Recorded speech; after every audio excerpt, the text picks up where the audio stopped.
The dawn after the long night was pale and uncertain, a new day struggling to find its footing in a realm that had nearly been consumed by an endless winter. It was as though the sun itself dared only a timid step beyond the horizon, fearful of what might remain in a land so recently ravaged by ice and death. But step forward it did, illuminating the drifting snow that clung to the ramparts of Winterfell. In the courtyard below, survivors moved about in hushed reverence, gathering fallen weapons, tending to the wounded, and murmuring prayers of thanks for one more day of life. Carts creaked through the gate, piled high with broken bits of armor and shattered shields. Ravens swept overhead in silent arcs.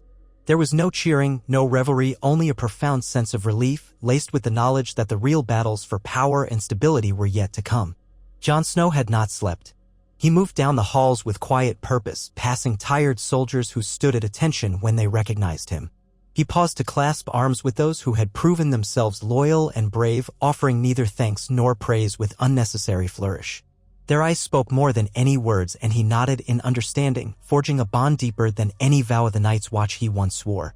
Ghost padded silently behind him, tail low, muzzle stained by the fighting of the previous night.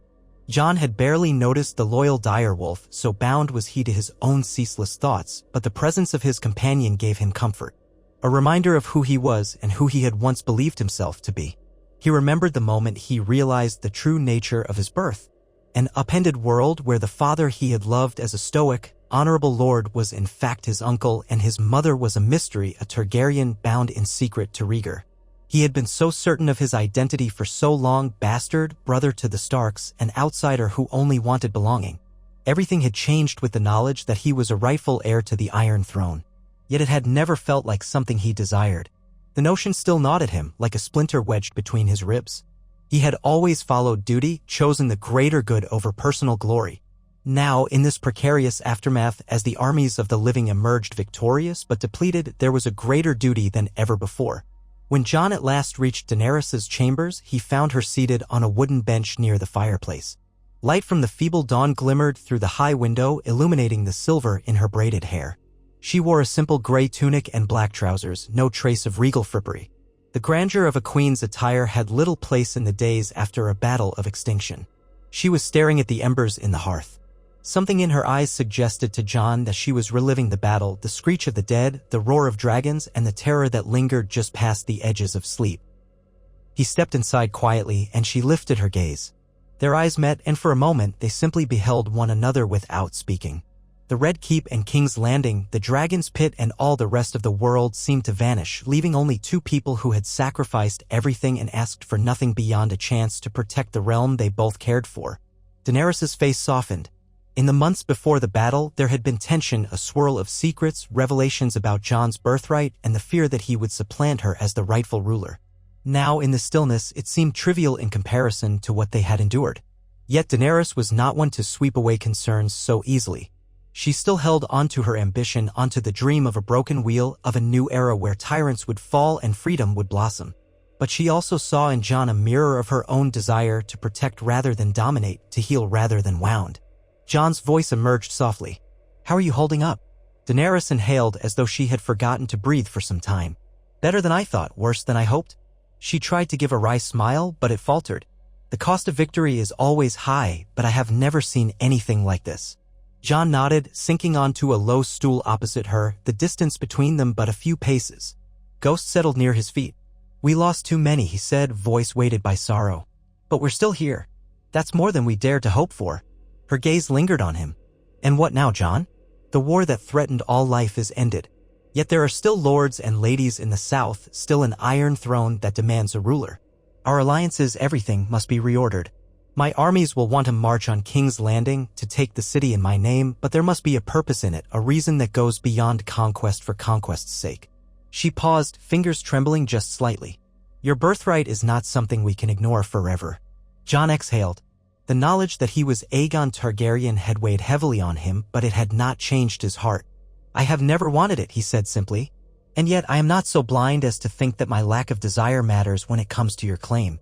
The lords of the north might see me differently now. They might demand a king they consider their own. Sansa might," he did not finish. Sansa had already made her wariness of Daenerys abundantly clear. At the same time, Sansa was pragmatic.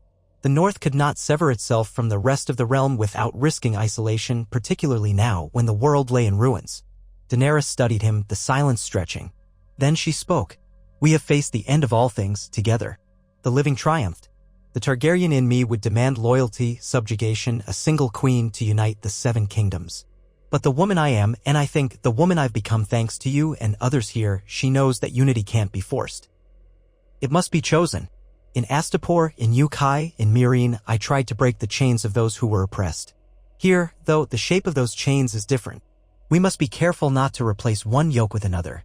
Jon inclined his head, respect and gratitude mingling in his dark eyes. Then you believe we can do this together? He asked, voice low. I know the truth of my name, but I bend the knee to you out of love and out of my respect for what you have done. If the 7 kingdoms see us not as 2 rival Targaryens, but as partners, Daenerys finished, a spark glinting in her eye, though it held a tremor of vulnerability. Perhaps that is what this broken realm needs. 2 who share the burden of rule, forging unity out of the chaos. A vow made in good faith. But the people must accept it. And the lords who once served a single monarch, some of them will see an opportunity to sow discord. They'll whisper, they'll plot, they'll test us. Jon's jaw tightened. Then let them test us, he said. I've stood face to face with the Night King. I've died and lived again. You have walked through fire and unleashed dragons upon slavers.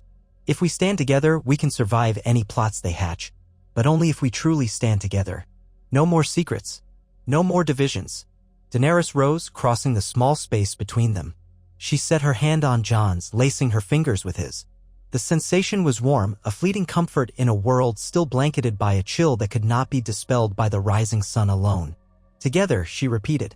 And so it was decided in that quiet morning at Winterfell, amid the wounded, the weary, and the newly anointed dead, that Jon Snow and Daenerys Targaryen would seek to unite their claims and share rule over the 7 kingdoms. It would be an uneasy alliance at times, pressed from all sides by ambition, tradition, and the ghosts of the past. But it was a chance, a fragile, precious chance to bring lasting peace to a realm that had known little but war, treachery, and heartbreak for far too long. The next days at Winterfell were marked by an exodus of those who could travel. Soldiers who had come from the Reach and the Stormlands packed their gear. The Unsullied stood in perfect ranks, silent as their new queen passed, their spears and discipline unbroken, though their numbers had been sorely diminished. The Dothraki, once a fierce tide of mounted warriors, were reduced to a fraction of their might, yet their spirits remained unbroken, their loyalty to the blood of the dragon unshaken. Wagons rattled out of the castle gates carrying provisions, while others bore the injured who could endure the journey south to warmer climes. Arya Stark, her clothing still smeared with the grime and blood of the battle, stood in the courtyard watching the Unsullied form up. She was a silent silhouette, no longer the wide-eyed girl who once yearned for swordplay. The horrors she had seen, the faces she had worn, the destinies she had averted, they all weighed on her like invisible armor. Jon approached her hesitantly, remembering the fierce pride in her eyes when she struck the killing blow on the Night King. That single act had saved them all, yet she seemed changed in a way he could not quite articulate. She spoke first, voice quiet. You're leaving for King's Landing? Jon nodded. Not immediately, but soon. Daenerys and I have decided to push south to set things in order. Winterfell can't remain the seat of the Iron Throne, and the North deserves its own governance. Sansa will stay and watch over our home. He paused, glancing at her face, trying to read the unspoken yearnings there. What will you do, Arya? A faint, almost haunting smile brushed across her lips. I've been too long staying still, even in the midst of war. There are places I still wish to see, things I need to find out in the world. But maybe not just yet. I want to see how this all plays out. You and Daenerys sharing the throne. It sounds too good for the realm to accept without bloodshed. Jon wanted to reassure her, to promise her that they would find a peaceful path, but he knew better. We can't avoid bloodshed entirely. But we'll try. The realm's had enough war for a lifetime. Arya touched his arm. Just make sure you don't lose yourself. You've never wanted power, Jon. Even I can see that. Don't let the weight of the crown break you. Don't let it twist her, either. He placed his hand over hers. I'll do my best, he said, voice firm. I promise. And so the preparations continued. Tyrion Lannister, wise in his observations and subtle in his strategies, worked diligently to unify the various factions under this new arrangement. He drafted letters to every corner of the realm, proclaiming that Daenerys Targaryen and Jon Snow, Aegon Targaryen by blood, would ascend as co-rulers. The missives offered assurances of pardons, of renewed prosperity, of a fresh age unbound by the tyrannies of the past. They called upon each lord and lady to journey to King's Landing to pay homage and offer counsel in forging a new era. Sansa Stark, resolute and sharp-witted, stood in the Great Hall, supervising the final distribution of supplies. The Northern Bannermen who had survived would remain in the north under her leadership, trusting her as the Lady of Winterfell and a guardian of their interests. The truth of Jon's parentage had unsettled many, for they had pledged their loyalty to a man they believed to be Ned Stark's son.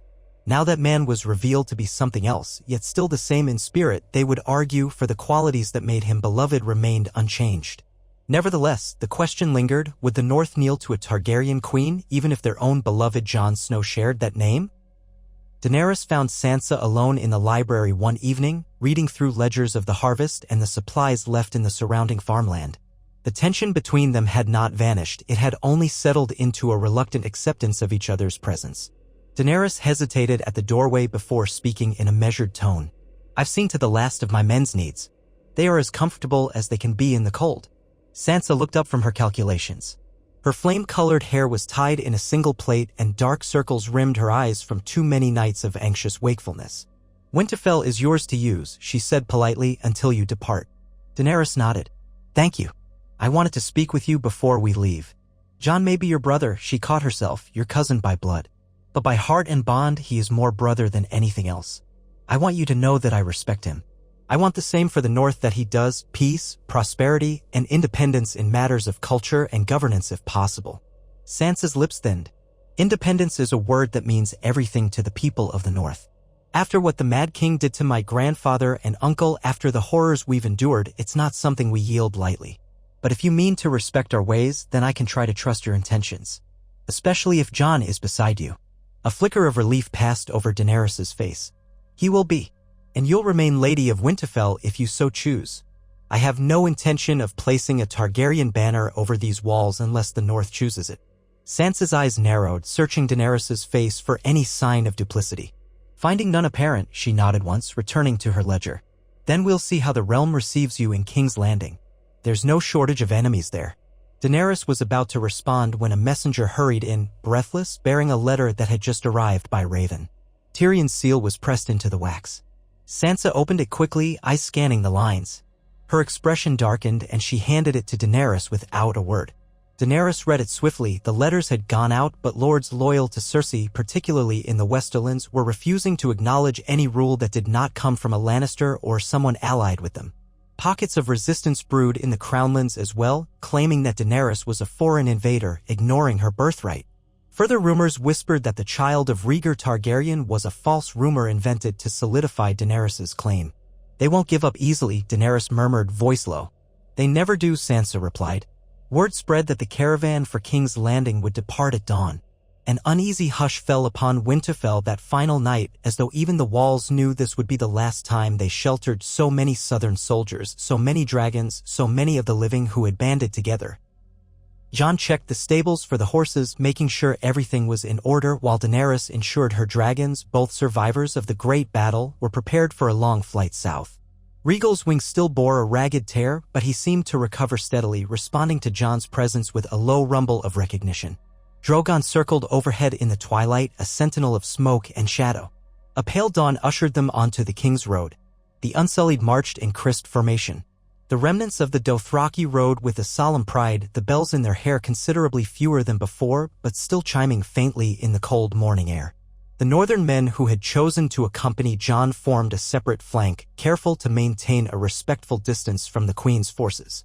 Arya rode near the front, gloved hands resting easily on the reins, while Tyrion took a seat in a carriage laden with maps and dispatches. Varys, quiet as ever, rode alongside, expression inscrutable. The two dragons soared overhead, watchful guardians and symbols of power. For days they traveled, encountering villages where half the people bowed in awe at the sight of dragons, while the other half cowered in fear behind shuttered doors. Jon and Daenerys made a point of speaking with the villagers they passed, offering gentle words of reassurance and, whenever possible, distributing the limited food they carried. They found themselves haunted by the look in people's eyes. Too many had seen enough war to doubt any promise, no matter how earnestly given. Still, some took heart at the sight of a Targaryen and a Stark riding side by side, escorted by an army that, despite its grim efficiency, did not pillage or terrorize. Word spread that perhaps this new rule would be different. Hope was a delicate, furtive thing, but it sparked here and there as they moved south. One afternoon, in a small hamlet near the banks of the Trident, Daenerys dismounted to address a crowd that had gathered, drawn by the presence of dragons overhead. A young mother stepped forward carrying a child with a bandaged arm. She knelt before Daenerys, voice trembling with awe. "Are you truly the Dragon Queen?" she asked. "Will you burn our homes like your father did, or protect us?" Daenerys knelt in turn, meeting the woman's gaze. "I am Daenerys Store-born of House Targaryen," she said gently, "but I will not destroy those I mean to rule. I promise you that. I was called the breaker of chains in the East because I sought to free the oppressed. Here, I will do the same for those who suffer under tyranny. If you bow, it will be by choice, not out of fear." The woman nodded, tears slipping down her cheeks as she clutched her child. Jon, watching from his horse, felt a stir of admiration for Daenerys. He remembered the times she had shown her capacity for violence, burning the Tarlys, threatening to raise King's Landing if she was denied her birthright. The precarious line she walked still made him uneasy, but in this moment, kneeling before a peasant woman and promising protection, she embodied the queen he believed she could be. The slow procession continued, with the column growing smaller as certain forces were dispatched to quell unrest or secure critical roads. Every day, Tyrion and Varys kept a close eye on ravens and messages. They discovered that Qyburn, ever Cersei's malignant hand, had orchestrated a network of spies who spread dark rumors. Some claimed the new Targaryen queen had unleashed the undead on the realm herself to force submission. Others claimed Jon Snow was a pretender, that Rhaegar's only true child had died on the banks of the Trident decades before. Still others insisted that Cersei Lannister had the support of foreign words ready to defend King's Landing against the invaders. At night, by the campfires, Daenerys and Jon conferred with their advisors, deciding how best to counter the propaganda without spilling needless blood. Gradually, the land shifted from the barren fields of the north to the fertile plains of the Riverlands. Signs of war damage were everywhere: scorched farmsteads, charred ruins of towns once fought over by the Lannisters, the Tullys, the Freys. The ghosts of the War of the Five Kings still lingered. Jon felt an ache in his chest as they passed by the twins, scene of the infamous Red Wedding, though the main host gave the castle a wide berth. None desired to linger in that cursed place. When at last the towers of King's Landing came into view, a hush fell upon the travelers. The city sprawled before them, battered by years of conflict, its outer walls partly repaired from the damage Stannis Baratheon's forces had once inflicted. The smell of the city reached them even before the gates came into full sight, a pungent mix of humanity in all its forms. Smoke rose from chimneys and fishing boats dotted the Blackwater Bay. Above it all loomed the Red Keep, an ancient bastion of power that had seen more than its share of kings and queens, some beloved, some reviled. A flutter of nervousness coiled in Jon's gut. He remembered the first time he came to King's Landing as a boy, a compa. Nine Ned Stark, so long ago. The bustling chaos, the overwhelming press of people, the sense that anything could happen in the capital. Now he returned, not as a curious onlooker, but as a man claimed by both Stark and Targaryen blood, seeking to rule alongside Daenerys. He glanced at her. She rode upon a horse near him, wearing a cloak of midnight blue trimmed with a hint of red, symbolic colors that echoed her house. Her gaze fixed upon the city, a mixture of longing and caution stirring behind her eyes. She had dreamed of this moment her entire life, and now it arrived not with triumphant horns or adoring crowds, but with an uneasy hush. Outside the gates, a delegation awaited them, flanked by gold-cloaked city watch. At their head was a short man with a dark beard and cautious eyes, no one Jon recognized. He introduced himself as the current commander of the city watch, who professed neutrality until the situation was clarified. The city had been in turmoil, he explained. Cersei Lannister was rumored to have fled or gone into hiding. The last official word was that she still resided in the Red Keep, protected by the remnants of the King's Guard and a legion of sellswords known as the Golden Company, though their loyalty had wavered when news of the White Walkers had spread. The people themselves were tired, uncertain whom to trust. Daenerys and Jon exchanged glances with Tyrion. The dwarf stroked his beard thoughtfully. "I suppose that is better than open hostility," he said. "We won't see a hail of arrows or wildfire the moment we step inside." Jon nodded. "We should proceed carefully. We'll station the Unsullied outside the gates, keep the dragons close. The city watch can maintain order within, but we don't want to look like conquerors arriving to burn the city." Daenerys agreed. "We didn't fight the Night King just to butcher innocents in King's Landing," she said firmly. "We do this the right way." The gates opened and the column proceeded within, greeted by throngs of people who stood at the edges of the street. eyeing them with a mix of curiosity, fear, and a glimmer of hope. Word of the victory over the White Walkers had reached many, and some cheered the arrival of the Dragon Queen and the Wolf King, believing them to be saviors. Others hurled curses or spat at the ground, resentful of any new rulers after so much upheaval. The press of bodies and the chorus of voices grew thick as they pressed on, forging a path toward the Red Keep. It was near midday when Daenerys, Jon, Tyrion, Arya, and a select guard of Unsullied and Northern soldiers entered the vast courtyard of the Red Keep. The structure loomed, redstone darkened by centuries of rain and bloodshed. Once, Aegon the Conqueror had chosen this spot to build his seat of power, forging the 7 kingdoms into one under his rule. Now, another Targaryen approached those same steps, accompanied by a man who embodied both Stark and Targaryen lineage, a living blend of ice and fire. The main doors were barred from within, and no sign of Cersei Lannister emerged. Jon and Daenerys exchanged a look, and Grey Worm stepped forward with a group of Unsullied to batter them down. The heavy crash of wood giving way reverberated throughout the courtyard, accompanied by the tense hush of onlookers. When the way was cleared, Jon, Daenerys, and their companions entered the Great Hall, a cavernous space lit only by high windows and flickering torches. Dust motes danced in the beams of hazy sunlight. At the far end stood the Iron Throne itself, a jagged silhouette of swords taken from Aegon's enemies long ago. But the hall was not empty. Standing in a cluster near the throne were several Lannister men in battered armor, swords drawn in desperate warning. Behind them stood the monstrous shape of Ser Gregor Clegane, the Mountain. His dead gaze and formidable bulk guarded a single figure draped in black and gold. Cersei Lannister, her hair cropped short, eyes sharp with hatred. She looked thinner, more pallid than before, the recent months of war having eroded her regal veneer. But her pride still burned. She raised her chin as Daenerys and Jon approached. "So," Cersei said, her voice echoing in the tense stillness, "here you are at last, the foreign usurper and the northern bastard who claims to be a Targaryen. Have you come to kill me as you did the Night King? Or do you expect me to bend the knee to the pair of you?" Daenerys's expression was carefully neutral. "I don't need you to bend the knee, Cersei," she replied evenly. "But neither do I plan to leave you on that throne you stole. The realm knows what you are, a tyrant who cared nothing for the greater threat beyond the wall. You let your people die while you schemed to preserve your own power." Cersei's laugh was brittle, joyless. "And you call yourself better? The Dragon Queen, who burns those who will not bow. I have heard the stories. Fire and blood. Is that not your house's motto? You speak of saving the realm, but you're just another conqueror." Tyrion stepped forward, voice cautious. "It doesn't have to end in bloodshed, Cersei. We have enough of that behind us. Surrender peacefully. Step down from the throne. You can live out your days in exile.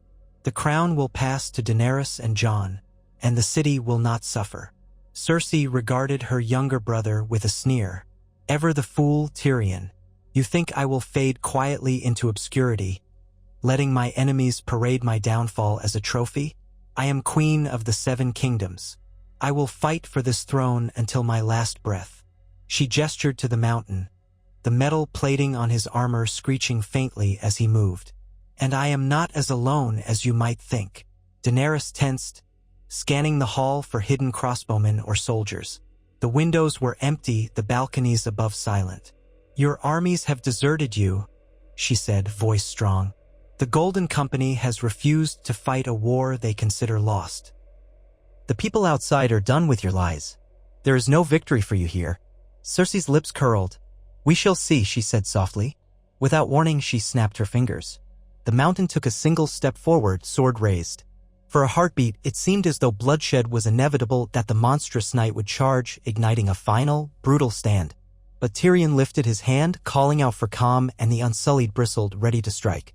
There was a moment of near violence, so tense it seemed the very air quivered. Abruptly, Cersei's gaze flickered to Jon, and an odd smile touched her lips. "If you are truly Rhaegar's son," she said, "then you know what House Targaryen has done to its enemies in the past. You can dress it up however you like, but I know the truth of your savage birthright. You are dragons, and dragons cannot help but burn." Jon met her gaze steadily. "Then I suppose we'll prove you wrong," he replied. His voice was firm but tinged with sorrow. "Take her into custody," he ordered, nodding to Grey Worm. A short, violent scuffle broke out as the Lannister soldiers tried to defend their queen, but they were hopelessly outnumbered and demoralized. The Mountain swung his sword in a wide arc, cutting down two Unsullied before the others managed to hem him in. Arya dashed forward, blades flashing, but the monstrous knight knocked her back with a sweep of his arm. Before he could strike again, a half-dozen spears thrust at him from all sides. The Mountain, encased in thick armor, roared and pressed forward. It took the combined effort of Grey Worm and several Unsullied to bring him down, spears piercing the joints of his armor. Even then he lashed out, nearly killing another soldier. With a final blow, Grey Worm drove a spear up under the Mountain's gorget, striking a vital area.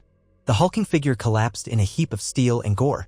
Cersei's eyes went wide with shock, tears of rage brimming as the last of her defenders were disarmed by the Unsullied. She struggled in their grip, spewing insults. Tyrion looked away, pained. Daenerys watched in silence, the echoes of the battle ringing in her ears. At last, the hall was still, littered with the bodies of those who had refused to yield. The Iron Throne loomed, an empty seat of swords that had cost countless lives.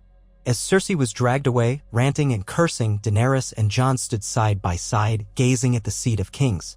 Tyrion approached quietly, breathing raggedly from adrenaline. "It's done," he said. "She'll face trial for her crimes, or exile, or execution, depending on how we choose to handle it. What say you both?" Jon looked at Daenerys, the question suspended in his eyes. They had decided to rule together, but the nature of that rule hinged on what they chose to do with their defeated enemies. Daenerys hesitated, memories of her father's legacy pressing down on her. The Mad King had delighted in torture, in final vengeance. She had always prided herself on being different, but she was no stranger to harsh punishments for those who defied her. This, however, was a turning point. What they did here would echo across the realm. "We give her a fair trial," Daenerys said, voice trembling slightly but growing stronger with each word. "Before the realm. Let them hear the charges: murder, treason, the betrayal of the alliance against the dead, and let the lords of the Seven Kingdoms bear witness. If she is found guilty, we sentence her accordingly. But we do not stoop to summary execution. We must show the realm that this new age will not be ruled by fear alone." Jon nodded, relief evident in his eyes. "Agreed. Take her to the Black Cells. We'll prepare for a trial once stability is regained. Let it be known throughout the realm that the days of might makes right are over." Tyrion turned to the Unsullied guards. "You heard them. Remove the bodies from the hall, secure the queen's chambers, and escort Cersei to the dungeons." As the men hurried to obey, Tyrion sighed heavily. "Gods, what a day! We should address the people, or at least the city's nobles and officials. They'll want to know what's happening, and we should secure our position. There are still pockets of Lannister forces who might try to contest us." Daenerys steeled herself. "Yes, we'll speak to the people. Let them see and hear that we come not to sack the city, but to lead it." And so began the task of consolidating power in King's Landing. By evening, the Red Keep was under guard by the Unsullied and loyal Northerners. Barracks were established for the Dothraki outside the city walls, near the Dragon Pit, where Drogon and Rhaegal could rest without causing too much panic. Tyrion and Varys set about summoning the city's major figures, members of the guilds, the heads of prominent families, remaining lords, and so forth, to a great gathering in the throne room. Word spread quickly that Cersei had been deposed and imprisoned, awaiting trial for her crimes. Whispered rumors said the new queen and her king were not savage conquerors, but a mother of dragons and a northern hero who had saved the realm from the dead. Curiosity and anxiety mingled in equal measure. 2 days later, at midday, the great hall filled with an astonishing array of people. Many wore simple clothing of merchants or tradesmen, summoned to witness a pronouncement that would shape the future of the city. Among them were lesser lords who had once served the crown, knights of minor houses, and a scattering of former Lannister loyalists whose fear of retribution battled with a cautious hope for clemency. The air thrummed with tension. The doors at the far end swung open, revealing Daenerys Targaryen and Jon Snow, flanked by Grey Worm, Arya Stark, and a retinue of guards. Daenerys wore a fitted black dress, high-collared, with a red sash draped over one shoulder, signifying her house's colors. Jon wore simple northern leathers under a cloak made of wolf fur, but on his hip was the sword-long claw, a symbol of his lineage and prowess. They advanced slowly toward the Iron Throne, yet they did not sit. Instead, they stopped several paces in front of it, turning to face the assembled crowd. Tyrion, standing at their side, lifted his hands for silence. "Lords, ladies, people of King's Landing," he began in a resonant voice that carried through the vaulted hall. "We stand upon a new dawn. The dead have been defeated, thanks in large part to these two figures before you, Daenerys Stormborn of House Targaryen and Jon Snow, King in the North, who share a bond of blood and duty. They have come not to burn this city, not to claim it through cruelty or fear, but to offer a chance at unity, prosperity, and peace. In recognition of the realms they have saved, they intend to share rule of the Seven Kingdoms, forging a partnership unseen in our history." A stir passed through the crowd, a ripple of surprise and intrigue. Jon stepped forward, expression earnest. "I was born the son of Lyanna Stark and Rhaegar Targaryen," he said, voice steady. "I learned this only recently, and I have never sought power or a throne. Yet I cannot deny my parentage nor the duties that come with it. I have fought alongside Daenerys Targaryen to protect the realm we both love. We have lost too many loved ones, too many soldiers, too many innocents to endless war. We offer you our pledge that, together, we will strive for justice and peace. But we cannot do it alone. We need the people's support, we need the Lord's counsel, and we need unity." Daenerys glanced at Jon, then faced the throng. "All my life, I believed I was the last Targaryen. I believed it was my destiny to claim this throne, to break the cycle of oppression that has plagued this realm. But I have learned that destiny is shaped by those we stand with, those we trust. I stand with Jon Snow not because of his name, but because of his character. In him, I see a man who cares more for the lives of his people than for the trappings of power. A man who has sacrificed everything to protect the realm. That is the kind of man I wish to rule beside. Let this city see we do not come as conquerors. We come as protectors. We have no intention of punishing those who once served Cersei out of fear or necessity. We offer clemency and a new start. The wheel of war can stop turning if we all decide to break it together." A hush fell, broken by a few murmurs of amazement. There was no immediate cheering. The wounds of the city were too fresh, too complicated. Yet in the silence, Tyrion could sense a subtle shift. Hope. It started as a faint pulse in the crowd, spreading from the broad-shouldered blacksmith near the front to the scrawny shopkeeper in the back.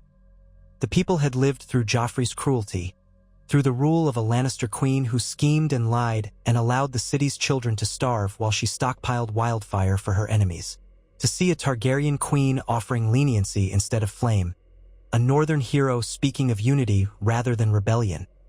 It was a new possibility that captured their imaginations. At length, a voice from the crowd called out, "Long live the king and queen!" Another voice echoed the sentiment, and soon a tentative chorus of cheers began to grow, echoing through the great hall.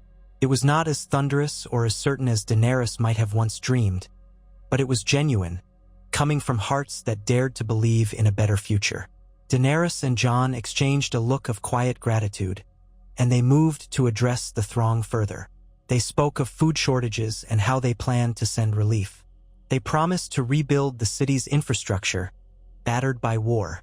Daenerys recalled her experiences in Meereen, implementing local councils and structures to ensure fairer governance, while Jon spoke of the northern need for autonomy in certain matters, hoping to grant each region a measure of self-governance to ease the friction of the past. Together, they laid out a vision that was more pragmatic than idealistic, acknowledging that they could not wipe away the scars of war overnight, but they could strive to prevent new ones.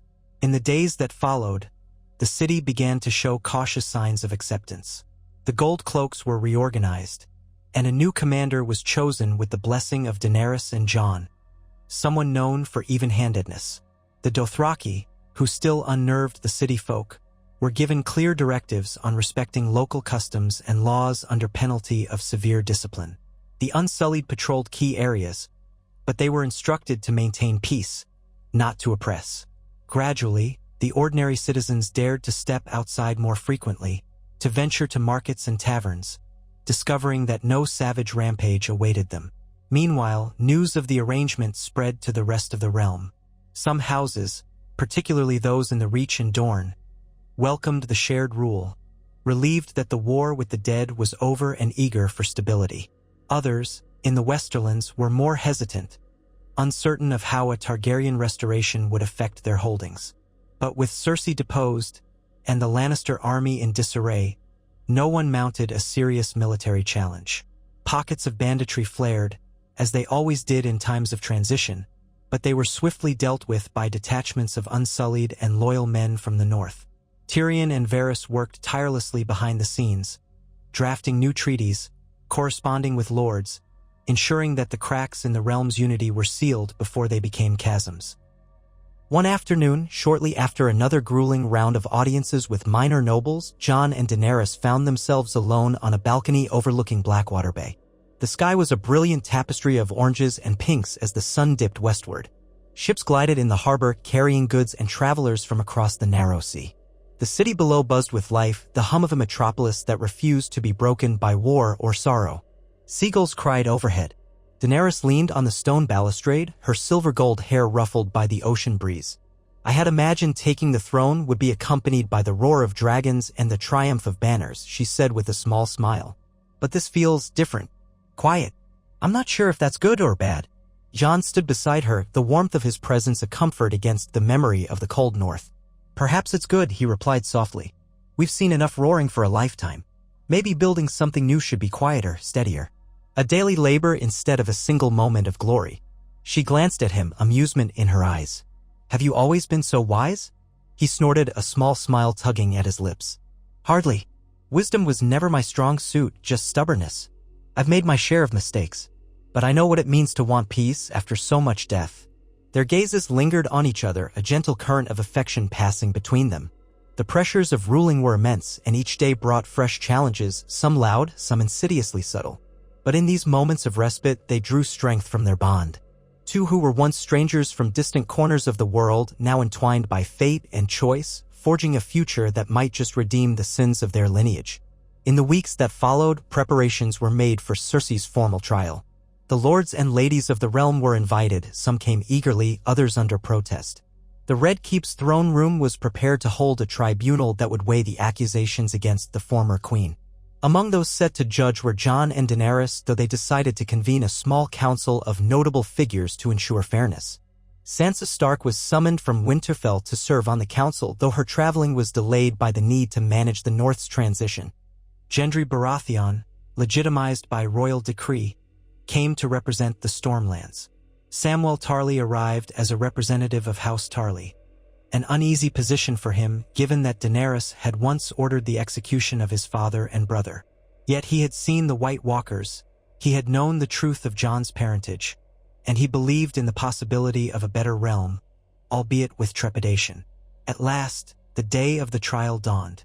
The throne room was packed with spectators and dignitaries. Cersei was led in by guards, her hands bound, her posture stiff with rage and disdain. Her once golden hair had begun to grow, but it was still short, framing a face drawn with bitterness. She stood before the assembled judges, Jon, Daenerys, Sansa, Tyrion, and other lords, and she glared at them, an animal at bay but still dangerous. The charges were read: orchestrating the destruction of the September of Baelor and the murder of hundreds, betraying the alliance against the Night King by withholding promised troops, conspiring to assassinate Daenerys Targaryen, crimes against the throne, and a litany of other offenses that traced back through her years of scheming. Witnesses spoke, from commoners who lost family in the September explosion to lords who testified to her duplicity. Every so often, Cersei would interrupt with sneering denials or biting insults, but the evidence was overwhelming. Tyrion stepped forward at one point, voice choked with emotion. "I take no pleasure in condemning my own blood," he said, facing the gallery. "But I cannot overlook what she has done.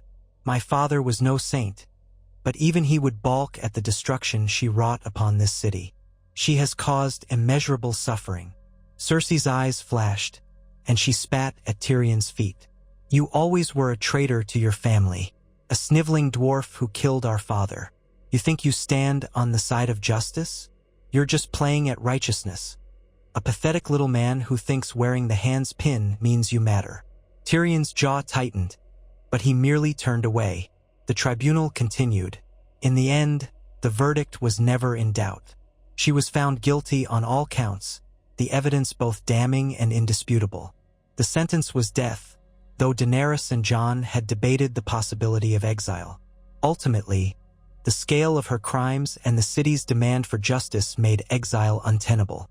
A hush fell over the hall as the sentence was pronounced, and Cersei was led away, eyes wide with a fury that refused any hint of remorse. Even so, the execution itself was held privately in the Red Keep's courtyard, witnessed only by Daenerys, Jon, Tyrion, and the soldiers tasked with carrying it out. The city had seen enough public spectacles of violence. A private end was deemed more merciful. Grey Worm offered Cersei a final chance for any last words, but she only glared. Her final breath came at the swing of an executioner's sword, swift and clean, a stark contrast to the havoc she had unleashed in her life. Daenerys and Jon looked on, neither triumph nor joy in their eyes, only a somber acceptance of what had to be done. Word spread quickly across King's Landing and beyond. The reign of Cersei Lannister was ended, the last of the old tyrants gone. A hush of relief settled over the city, but it was not accompanied by wild celebration. The people were too weary, too scarred. They had outlived Joffrey, outlived the Mad King's legacy, and now Cersei was no more. Perhaps in time, the city might find reason to rejoice. But for now, they exhaled, uncertain and hopeful as a new chapter began. The realm needed to be rebuilt, from the fields of the Reach to the battered walls of the Westerlands. King's Landing needed food, resources, and the restoration of trade routes. Daenerys and Jon set about forming a new council filled with representatives from each region. Sansa, having arrived, took a seat at the table as the Lady of Winterfell, determined to protect northern interests. Gendry Baratheon was named Lord of Storm's End, forging alliances among the Storm Lords. Tyrion remained as Hand of the Queen, while Davos Seaworth became Hand to the King, a dual structure that reflected the shared rule. Varys continued his whisper gathering as Master of Whispers, ensuring any plots against the nascent peace were quickly uncovered. Brienne of Tarth was named Lord Commander of the King's Guard, or rather, Queen's Guard, a show of faith in her unwavering honor. Days turned into weeks, weeks into months. The small council met daily, tackling everything from the price of grain to the question of how to handle the Dothraki now that the war was over. Some wanted to return to Essos, others sought new lands to settle in the Reach. Daenerys, remembering her experiences in Meereen, worked to ensure they would not become marauders. Jon, for his part, found himself juggling the demands of the northern lords who insisted on certain rights and privileges that might clash with the more centralized rule Daenerys favored. Yet, through it all, they strove to find compromise, forging a unified kingdom that did not stifle the unique identities of its various regions. One crisp morning, Jon and Daenerys ventured out of the Red Keep into the city, accompanied only by a small honor guard. They moved through the winding streets, talking with merchants, greeting children who stared wide-eyed at the woman with silver hair and the man with the dire wolf sigil on his cloak. The two monarchs heard grievances directly from the people, promising to address them. An old cobbler complained about the ongoing repairs to the city walls limiting his customer base. A washerwoman spoke of her gratitude for the distribution of grain from the royal granaries. Subtle changes in the city's mood were apparent. Less fear, a slow return to normalcy, a desire to move on from the horrors of the past. They paused near a modest sept, where a crowd of worshippers had gathered. Daenerys looked up at the seven-pointed star carved above the doors, reflecting on how faith had been used against her once by the High Sparrow and his acolytes, though she herself had never faced them directly. Jon spoke with a septon about the state of religious worship in the city. Though the destruction of the Great September still weighed heavily, smaller septs continued to serve the faithful. The septon acknowledged that some among the devout needed reassurance that Daenerys was not another Mad Targaryen come to burn the faithful in their houses of worship. Jon explained that was not their way, that he himself had seen Daenerys risk her life to protect innocent people from the army of the dead. The septon, moved by Jon's sincerity, offered to hold services of thanksgiving for the deliverance from the White Walkers, praising the new rulers for their part in that victory. Later, Daenerys and Jon found themselves walking along the shoreline by the Blackwater Bay. A gust of wind carried the smell of salt and fish. The tide rolled in gentle waves against the stony beach. Beyond the city walls, a few fishing villages had been rebuilt, and fishermen cast their nets from small boats. Dragons sometimes circled overhead, now a sight that caused awe more than panic, as city folk became accustomed to their presence. Daenerys paused, letting her gaze drift out over the water. "When I was younger," she said quietly, I only had stories and my brother's delusions of grandeur to guide me. I dreamed of crossing the narrow sea to reclaim a home I had never seen. I thought it would be a triumphant return as the rightful queen. But the reality has been so much more complex. There was war, so much war. Then the dead, threatening everything. Now we have this fragile peace, and I realize ruling isn't about sitting on a throne. It's about listening to your people, guiding them without crushing them. Maybe my father never understood that. Maybe he lost whatever sense of it he once had. Jon's expression was gentle. Your father was consumed by madness, by paranoia. You are not him, Daenerys. You've proven that. We've proven that. All we can do is try to be better than those who came before us. And the realm is responding slowly but surely. There will always be those who conspire, those who resent our rule. But that's the burden we agreed to carry. She turned to him, taking his hand. And you? Are you content to be a king? Even now, I see how it weighs on you. Jon exhaled a soft laugh. Content might not be the right word. I've never felt entirely comfortable with it. But I see that it's necessary. The realm needed stability, and our alliance gave it hope. If I can help end the cycle of bloodshed, if I can protect the people I love, then I'll do it. That's all I've ever tried to do. They stood there, side by side, the wind tangling their hair, the future an open horizon before them. In the distance, ships from Dorne, the Reach, and Bravos sailed into the bay, bringing trade and travelers. High above, dragons cut graceful arcs against the sky, guardians and symbols of a dynasty reborn. And here, on the shore, two rulers shaped by war and loss dared to believe that perhaps peace was not just a fleeting dream, but something they could nurture. In time, a coronation ceremony took place in the great September's ruins, rebuilt enough for a symbolic gathering. Before gathered lords and ladies, Daenerys was crowned as Queen of the Undulls, the Rhoynar, and the First Men. Jon Snow, recognized as Aegon Targaryen but still called Jon by those who knew him best, was declared king. Yet there was no single seat for them both, no single throne that overshadowed everything else. The Iron Throne remained a relic placed in the Red Keep as a testament to the brutal legacy of conquest, but they ruled side by side, each with a seat in a council chamber designed to encourage collaboration. It was a subtle but meaningful distinction, a sign of shared power rather than the old hierarchy that demanded all kneel to a singular monarch. The realm adjusted. In the north, Sansa Stark maintained her domain with a fair but firm hand, ensuring winter stores were replenished and the ravaged lands were cared for. Arya Stark roamed where she wished, sometimes disappearing on personal quests but returning when the realm needed her sharp eyes and sharper steel. Bran Stark, seated at Winterfell, served as an oracle of sorts when his visions allowed, though he seemed more at peace observing than interfering. The Riverlands slowly mended from years of conflict, aided by alliances forged under the new monarchy. The Westerlands faced the question of who would inherit Casterly Rock, with some Lannister cousins emerging to stake a claim, but Tyrion showed little interest in returning to that seat of power, preferring to remain Hand of the Queen. In the Reach, the fertile breadbasket of the realm, crops flourished, and food shipments to King's Landing remained steady. In Dorne, old traditions clashed with new realities, but the Martell line, tenuously restored, negotiated alliances that benefited from an open-minded queen and king. Even the Iron Islands saw changes, with the Greyjoys curbing their raiding in favor of recognized trade routes, though the Ironborn remained a proud and often recalcitrant people. Months stretched into a year, and then beyond. The scars of war still marked the land, but new growth appeared in the form of trade agreements, repaired roads, reopened schools of healing and craftsmanship. The faith of the Seven adapted, seeing Daenerys' presence as a sign that the Seven Kingdoms needed unity more than ever. Meanwhile, the old gods remained revered in the north, and Daenerys did not force the faith upon them. Conflicts did not vanish altogether. Ambitious lords tested boundaries. A few minor rebellions flared, especially in regions where rumors of Targaryen tyranny lingered.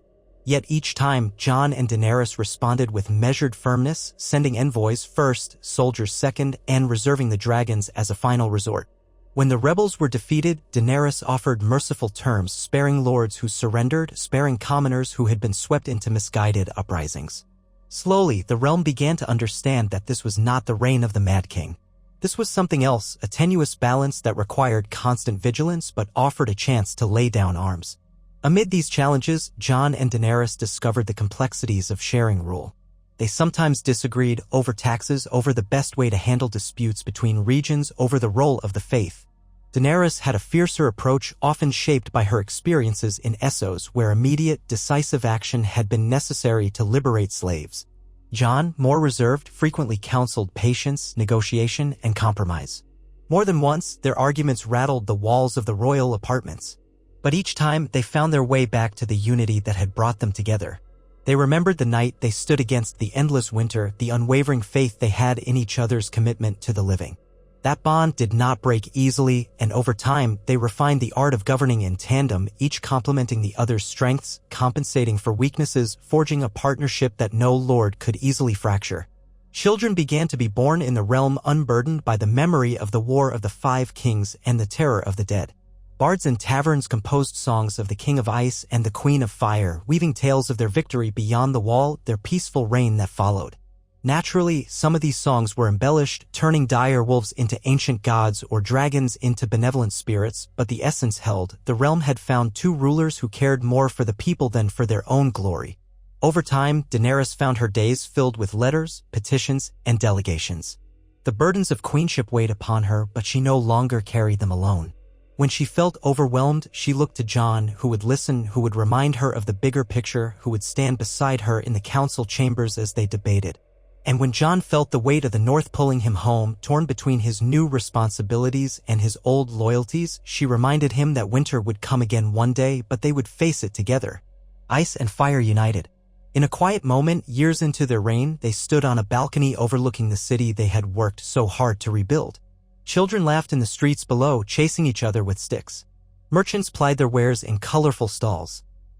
The Red Keep's banners fluttered in the gentle breeze, bearing the sigils of a dire wolf and a dragon intertwined, a sign of the union that had reshaped the realm. Daenerys slipped her hand into Jon's, and together they watched the sunset cast a golden glow across the rooftops. "I never thought peace would look like this," Daenerys murmured, eyes half-lidded with contentment. "So simple and yet so hard-won." Jon squeezed her hand. "We fought for it," he said softly. "All of us. And we'll keep fighting for it each day. But for now, I think we can let ourselves enjoy what we've built." A gentle smile warmed her features. "I still think about all those who aren't here to see this," she admitted, a melancholy note in her voice. "Missandei, Yora, so many others. They believed in me." Jon pressed a light kiss to her temple. "They believed, and they were right to do so. They'd be proud of what you've accomplished." "What we've accomplished." Daenerys rested her head against his shoulder. High above, Drogon soared in the twilight sky, a majestic silhouette against the vibrant clouds. Rhaegal's distant roar echoed from the mountains, a reminder that though the dragons were fewer, they had not perished. They belonged to the realm now, guardians of an age that sought balance rather than domination. In the courtyard below, the people looked up at the skies and saw wonder instead of terror. And so the realm continued, shaped by the quiet determination of two rulers who had faced the cold specter of death itself and chosen life. They navigated threats from without and within, endured hardships, and shouldered the expectations of lords and small folk alike. Yet each day they strove to keep the promise they had made at Winterfell, to stand together, to rule not with fear but with justice, to protect the realm they both cherished. In the end, though the Iron Throne remained a symbol of unity in the Red Keep, it was but a seat, overshadowed by the reality of their shared reign. Two figures, once separated by half the world, now guided a kingdom with a single purpose: to ensure a new generation would not grow up amid the endless wails of war, but rather the gentle melodies of a realm learning to hope again. And if, on certain nights, the wind carried distant echoes of a dragon's roar over moonlit battlements, the people of King's Landing would pause, smile, and return to their peaceful lives, for their king and queen stood watch side by side. In harmony, hard-won but well-kept. Over the weeks that followed their coronation, Jon and Daenerys discovered that forging a lasting peace was not an event, but a constant labor. Each new dawn brought fresh appeals to the throne, requests for justice, pleas for resources, suggestions for how best to rebuild. The pair met with city officials and small folk alike, determined to show the realm that the royal doors were open to all who sought audience. They learned swiftly that while grand battles and spectacular victories stirred hearts, the true measure of a reign rested in mundane details. Shipments of barley to feed city dwellers, new roads to connect distant villages, fair trials for common disputes. Even the famed bards who once sang of dragons and direwolves now turned to more humble ballads, celebrating the chance for children to grow up without the dread of sudden violence. And yet, The burdens of rule pressed heavily upon them. Daenerys often paced the corridors of the Red Keep late at night, thoughts spinning through her mind. The labyrinthine complexities of governance were a far cry from her first conquest in Slaver's Bay, where a single decisive action, liberating slaves, chaining their oppressors, had been enough to mark her as a savior. Here, in the Seven Kingdoms, politics ran like a tangled root system beneath every foot of soil, and each region boasted its own customs and rivalries. In the Red Keep's library, Daenerys pored over ancient records of taxes, trade routes, historical disputes between great houses. Occasionally, a flicker of impatience would flash across her face.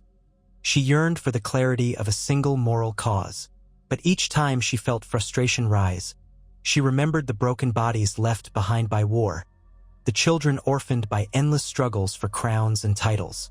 If she had the power to spare even a fraction of them from further suffering, the tedium of statecraft was a small price. Jon, too, carried his share of weariness. He spent many hours with Davos Seaworth and Tyrion Lannister, discussing the interplay between northern independence and the unity of the realm. Lords in the far north were still uneasy at the idea of kneeling to another Targaryen, even one who stood beside their beloved Jon Snow. Some had written letters proposing a partial separation, a more formal arrangement that recognized the North as an almost autonomous kingdom. Others urged complete secession, fearing a repeat of the Mad King's tyranny. Jon listened earnestly to them all, remembering how the North had rallied under Robb Stark, how it had endured the horrors of Ramsay Bolton, the disappointments of Southern politics. He could not blame his fellow Northerners for their skepticism. Still, he believed that the realm was stronger together than apart, especially after the threat of the White Walkers. If the dead could return once, who was to say such nightmares would never rise again? In truth, Sansa was the one who shouldered the day-to-day complexities of northern governance, remaining at Winterfell to oversee the slow reconstruction of farmland and holdfasts ravaged by the long night. Through Ravens, she and Jon engaged in careful negotiations regarding taxes and levies, each trying to ensure that neither the North nor the Crownlands were burdened unfairly. Sansa's sharp mind and cautious heart lent stability to the arrangement, allowing Jon to focus on broader concerns, like how to reconcile houses with centuries of distrust, or whether to encourage the faith of the Seven to spread north if it meant bridging cultural divides. Though neither sibling desired a major shift in religious practice, they understood that forging a common identity might soothe old wounds. From time to time, Arya's letters reached them, always brief and wandering. She roamed the countryside, sometimes slipping into the capital in secret, popping up at odd hours to trade cryptic smiles and stories of her travels. Jon was relieved whenever he saw her, for she still carried an aura of quiet menace, as though any threat to her family would be met with swift, deadly precision. Beyond the capital, Tyrion devoted himself to persuading skeptical lords and ladies that this shared reign was indeed different from the long line of monarchs who had clutched the throne. As Hand of the Queen, he traveled with a select retinue of advisors, collecting oaths of loyalty, hearing petitions, settling disputes. His status as a Lannister remained a double-edged sword. Some vilified him for his family's actions, while others were intrigued by a man who had turned so thoroughly against the legacy of Tywin, Joffrey, and Cersei. Tyrion's sharp tongue and measured wit won over many who expected arrogance or cruelty. He assured them that the new monarchy sought mutual prosperity, not subjugation. Davos Seaworth, meanwhile, exemplified the commoner's perspective in the royal court. As Hand of the King, he navigated the capital's bureaucracy with an unpretentious air. He formed friendships with the city's dockworkers, listened to fishmongers' grievances about taxes, and gently counseled Jon on the emotional realities of the small folks' lives. Fewer grand speeches and more genuine acts of kindness. He once murmured to Jon after a heated debate with a proud southern lord, "That's how you keep the people's hearts." The early months of the shared reign brought enough challenges to occupy every waking hour. Yet it was not simply a time of rebuilding. It was a time of questioning old traditions and forging new bonds. The Master of Laws, a minor lord from the Vale named Lord Roycefort, proposed standardizing weights and measures across the entire kingdom, an idea that had never gained traction in previous reigns. Jon and Daenerys saw merit in it, believing it could ease trade disputes. Another suggestion emerged to establish formal roads connecting all 7 regions, complete with posted guards at intervals. Daenerys recalled how roads in Essos fostered trade between the free cities and how crucial safe routes could be for farmers hauling their harvests. Enthusiastic about the plan, she dispatched small teams to survey the proposed routes, mindful that securing funding and labor would take time. Then came the question of the Dothraki. Thousands remained encamped near the Dragon Pit. Their warlike traditions clashed with the more orderly structures of Westeros, and though Daenerys's bond with them was solid, cemented by her status as the mother of dragons, they grew restless. Some yearned to return to Essos, to the Sea of Grass where they had once roamed. Others became fascinated by Westerosi ways and asked permission to mingle in towns, to trade their horses for new goods, to take part in tournaments. This caused significant unease among local populations, still recalling the Dothraki's fearsome reputation. After long consultations, Daenerys declared that any Dothraki wishing to remain must respect Westerosi law or face her wrath. Most of the Khalasars supported her unequivocally, for she had led them through the long night and proven her might against the undead. Over time, a few Dothraki warriors joined the city watch, their skill with horses put to constructive use as mounted patrols outside the city. Others drifted back to Essos in small groups, occasionally returning with exotic spices or stories of far-off caravans.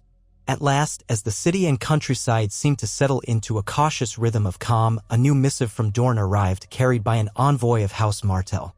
The letter requested a formal royal visit, an invitation to the co-monarchs to come south and cement an alliance with the newly reinstated Martell rulers, who had reorganized after the chaos of Valeria Sand's downfall and the subsequent vacuum of leadership. Daenerys and Jon exchanged intrigued glances when they read the letter. Dorne had always been fiercely independent, proud of its history as the only kingdom never fully subdued by Aegon the Conqueror in the ancient wars. If Dorne was ready to welcome the Targaryen line once more, it could herald a powerful alliance or a subtle trap, depending on the sincerity of their invitation. Tyrion believed it was worth the risk. Dorne's resources, particularly their cavalry and the wealth of their port cities, could bolster our realm, he reasoned, tapping his quill against a map. And if they wish to see the king and queen in person, we can't appear uninterested or dismissive. Better we show them we trust their intentions enough to pay a visit. Jon felt a flicker of apprehension. His memories of traveling south were intertwined with the politics of King's Landing and the trials they had faced. But he recognized that forging trust with Dorne was essential. Daenerys, for her part, harbored no illusions that the invitation was a mere courtesy. "They may want proof that I'm not my father," she murmured one evening, pacing around their private solar. "Proof that we won't treat Dorne as a lesser domain or attempt to crush its spirit. I have to show them respect." And so, under the watchful eyes of the small council, Daenerys and Jon agreed to journey south with a modest escort, leaving Tyrion and Davos to oversee the capital in their absence.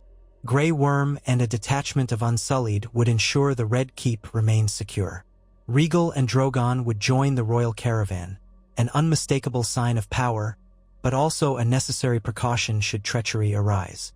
The departure from King's Landing took place on a clear morning, the sky an endless blue dome overhead. Citizens lined the streets, curious to see the king and queen ride out together, accompanied by a swirl of banners. The dragon of House Targaryen intertwined with the dire wolf of House Stark. It was a spectacle that no one had ever expected to witness, a living testament to the improbable union that held the realm in balance. They traveled the Rose Road, heading southwest through the Reach. The devastation of war still showed in certain stretches, blackened farmhouses, broken mills, but it was tempered by new construction. Fields of barley and wheat swayed in gentle breezes, thanks to a bountiful harvest. At small towns along the route, the king and queen stopped to dine in local halls, to hear grievances in improvised gatherings. The days passed in a mosaic of dust and sunlight, of chance encounters and fleeting glimpses of how the realm was beginning to heal. At one such village, they encountered a group of refugees who had lost their homes during the conflict with the dead, now making a living weaving baskets out of reeds near a shallow river. Daenerys spoke gently with them, offering a royal grant so they could build sturdier dwellings. The refugees knelt, eyes bright with gratitude and disbelief that a queen would show them such personal care. As the caravan neared the borders of Dorne, the climate shifted. Dry breezes replaced the cooler winds of the Reach, and the soil grew sandy. Palm trees and desert flowers became more common, lending a stark beauty to the landscape. Sunlight pressed hotter against their backs. At last, they arrived at Sunspear, the ancient seat of House Martell. Its towers, shaped like spears thrusting toward the sky, glowed in the late afternoon sun. Guards in copper and orange livery stood at attention, faces partially masked by the folds of turbans. Above the gates, the blazing sun of House Martell rippled on banners, reminding all visitors that Dorne was once a kingdom unto itself. Awaiting them in the courtyard was a small welcoming party. The new Prince of Dorne, Quentyn Martell, named in memory of a late scion of the family, along with his advisors and retainers. Daenerys dismounted first. Her silver hair was braided loosely, and though she wore a light traveling gown suited to the heat, she still radiated regality. Jon followed, dressed in simpler attire but bearing Longclaw at his hip. Behind them, Rhaegal and Drogon settled outside the walls, casting enormous shadows over the sun-baked earth. Sand gusted across the courtyard, rustling the hem of Daenerys's gown. Prince Quentyn was a man in his late 20s, slender and poised, with warm brown eyes that betrayed a mixture of caution and excitement. His words welcomed them to Sunspear, praising their victory against the White Walkers, expressing hopes for a fruitful alliance. He did not bend the knee Dorne rarely knelt, but he inclined his head with genuine respect. Daenerys noted the curious eyes of his advisors, each measuring the Targaryen queen who had once been an exiled princess, the northern king who was rumored to be of Targaryen blood. Jon, recalling the stories of how Oberyn Martell had died in a trial by combat against the Mountain, wondered how these Dornishmen felt about the Lannisters' downfall. None mentioned it openly, but the memory lingered in the air, an unspoken ghost between them. Inside the cool halls of Sunspear, mosaics glimmered with scenes from Dornish history, proud images of Nymeria leading her Rhoynar people to these shores, forging a new kingdom. Servants in airy linen brought chilled wine and platters of spiced lamb. The conversations began politely enough: praise for Daenerys's dragons, inquiries about the health of King's Landing, murmured condolences for the losses suffered during the long night. But Daenerys could sense the swirling undercurrents. Some Dornish nobles likely doubted her intentions, remembering how the dragons had once soared above these deserts to force submission under the Targaryen banner. Others eyed Jon with pointed interest, perhaps viewing him as a wedge they could exploit if they felt overshadowed by the queen. That evening, a grand feast was held in the audience hall. Musicians played lilting Dornish tunes, serpentine dances were performed by live figures in vibrant silks, and the air was filled with the scents of exotic spices. Daenerys, seated at Prince Quentyn's side, conversed with him about possible trade agreements, olive oil, wine, citrus fruits, Dornish exports that could flow more freely to the rest of the realm. Jon, seated beside Daenerys, chimed in about the North's hardy barley and timbers, which could prove valuable to Dorne in turn. Prince Quentyn listened attentively, occasionally nodding to his advisors. As the night wore on, subtle hints emerged of Dorne's deeper concerns. One lord from the Green Blood region reminded Daenerys of the past alliances between Targaryens and Martells, referencing how Princess Elia Martell had once been wed to Rhaegar Targaryen only to meet a tragic end. He did not openly accuse Daenerys or Jon of complicity in that ancient betrayal, but the invocation of Elia's memory hung thick in the air.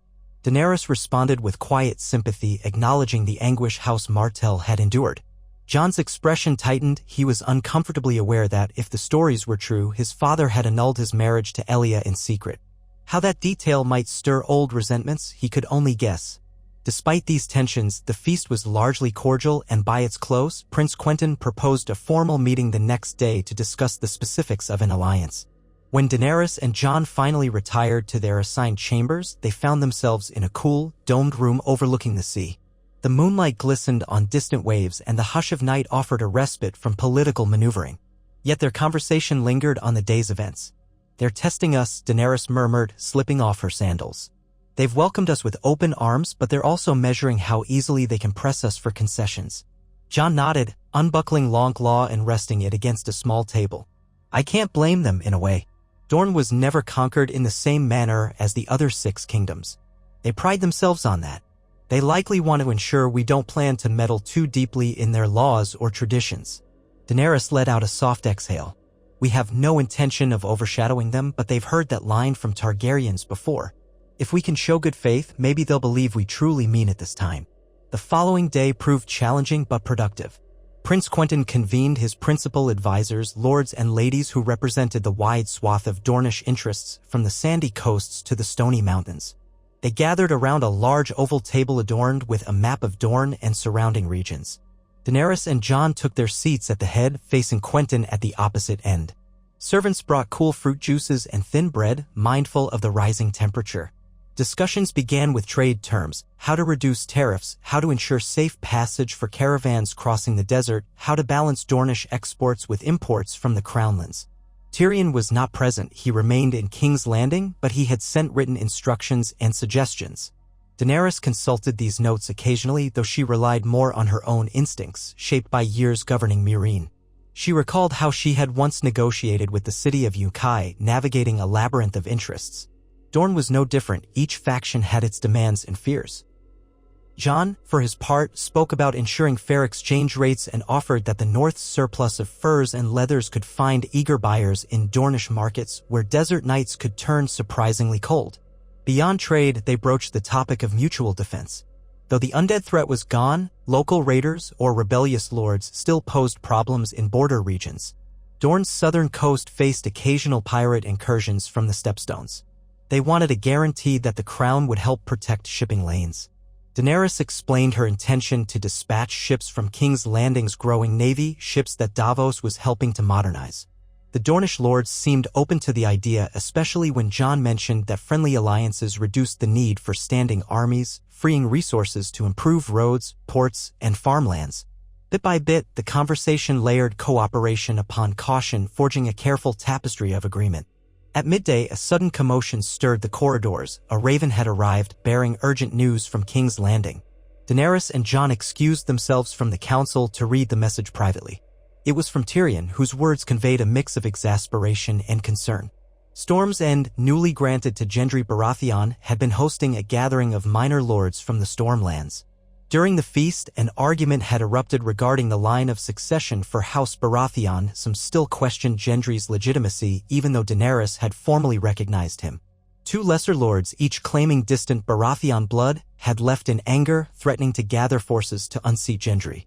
Tyrion warned that the situation, while not dire yet, could escalate if not handled swiftly. Daenerys let the scroll drift to the table, rubbing her temple. "It never ends," she said, voice tinged with weary amusement. "We make progress in one corner of the realm, only to find a fresh challenge in another." Jon read the scroll again. "We could dispatch a raven to Gendry, confirming our full support. If these lords attempt to raise arms, they'll face the Crown's wrath." Daenerys nodded. "Yes, and let's have Tyrion send a few contingents of the City Watch or the Unsullied as a deterrent. We can't allow rebellion to fester every time someone questions a legitimized heir. Though I suppose we should also encourage Gendry to handle this diplomatically if possible." Jon wrote a swift response, endorsing Gendry and warning the contentious lords that any uprising would be seen as treason. He sealed it with both the dire wolf and dragon sigils, symbolizing unified authority. The raven flew out that same hour, bearing the Crown's word to Storm's End. Back in the Dornish council chambers, Daenerys and Jon resumed the discussions, aware that every agreement reached in Sunspear would only be as enduring as the realm's overall stability. By late afternoon, Prince Quentyn suggested adjourning, inviting the king and queen to accompany him on a brief tour of the Water Gardens, a fabled estate where the ruling family traditionally spent their leisure time. Despite the formalities, the pace of negotiations had been promising. Both Daenerys and Jon believed a genuine alliance was taking shape, a synergy that might, at last, bring Dorne fully into the fold without smothering its independence. The Water Gardens proved a breathtaking respite. Pools of cool water shimmered under the blazing sun, surrounded by tiled pathways and fruit-bearing trees. Children of noble families splashed in shallow fountains, their laughter echoing among the colonnades. Marble arches framed vistas of the wide desert beyond. As Daenerys walked with Prince Quentyn, they spoke of the future, of how Dorne might share its engineering expertise to help irrigate other parts of the realm, how ships from the Crownlands could patrol along the southern coast to deter pirates. Jon drifted slightly behind them, fascinated by the interplay of sunlight on turquoise pools, occasionally answering a question from a Dornish advisor about the North's climate or the wildlings who now lived peacefully beyond the wall. Toward the evening's edge, as the sun melted over the horizon in a wash of gold and crimson, Daenerys excused herself for a moment of solitude. She found a quiet corner of the gardens under an orange tree that perfumed the air with a citrusy tang. There, she let her mind wander.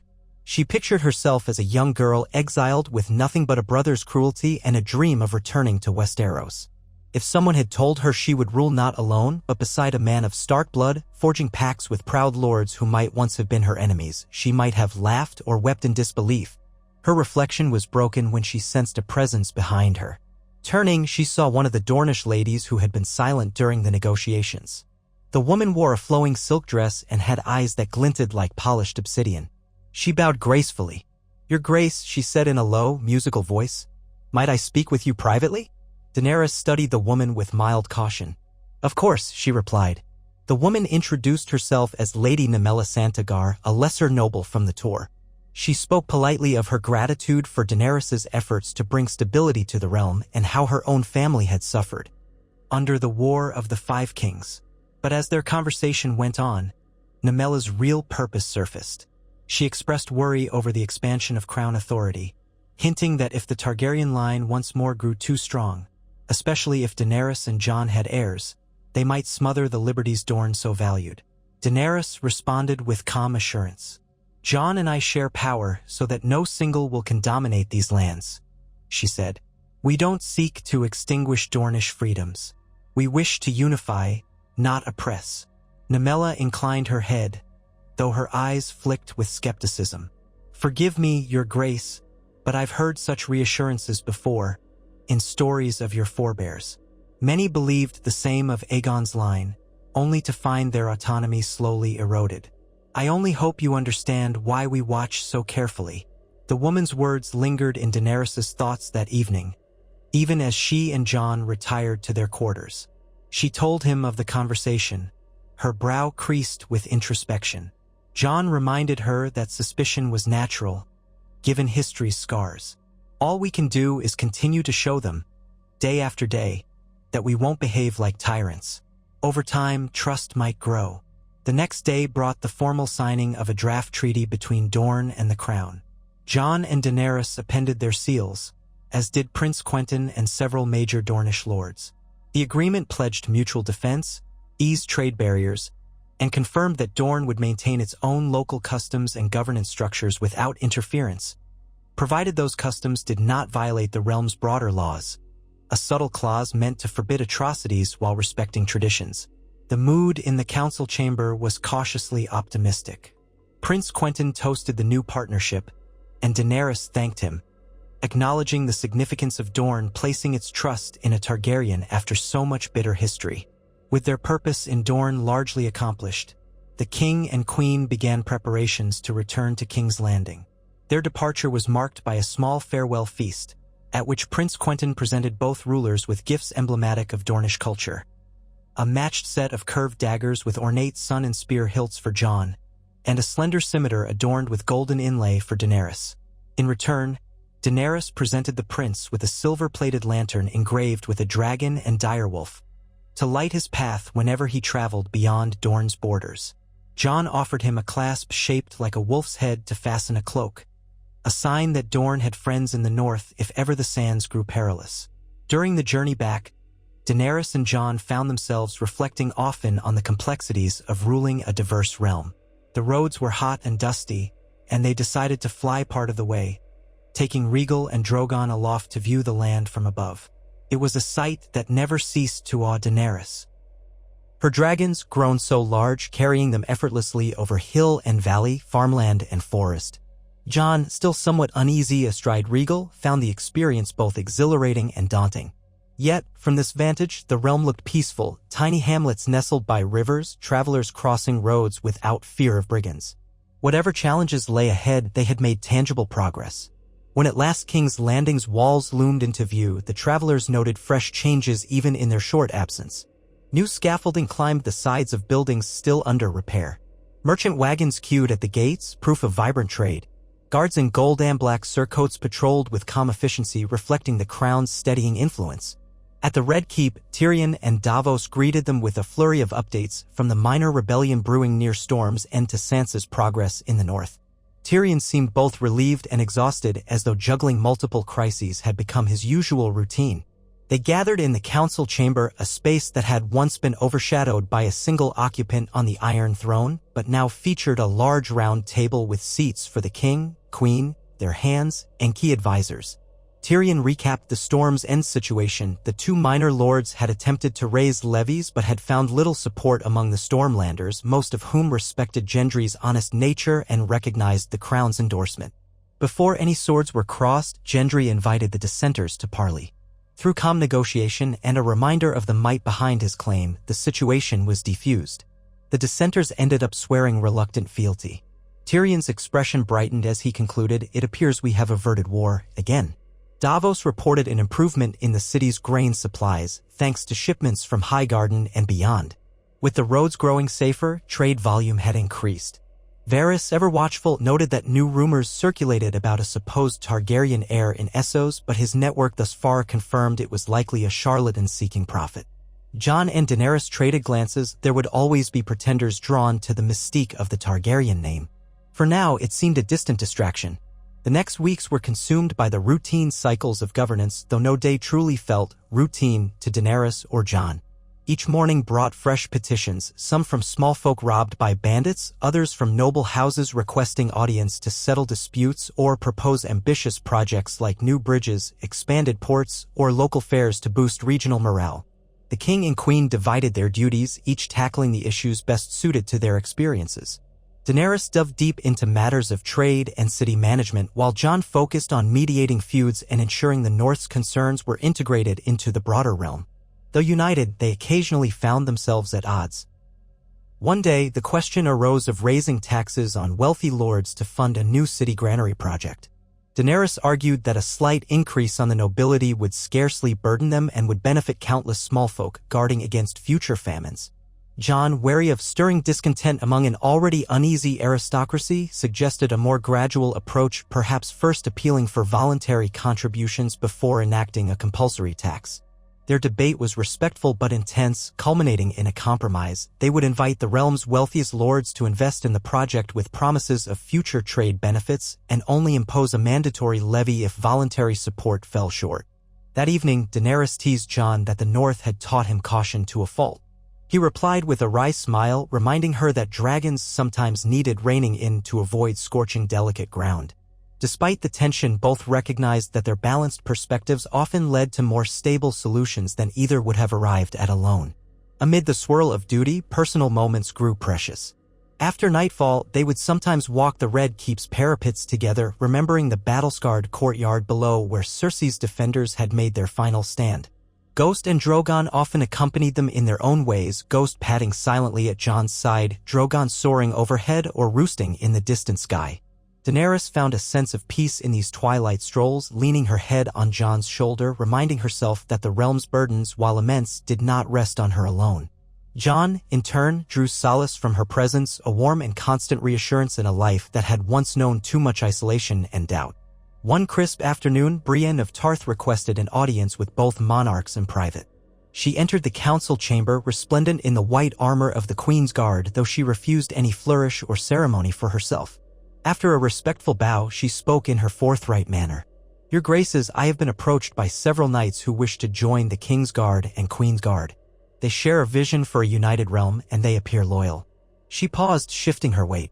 "Yet I must confess I do not know all of them personally, and in these uncertain times we must be cautious. The White Book is kept up to date with each knight's deeds, but not all histories are honest."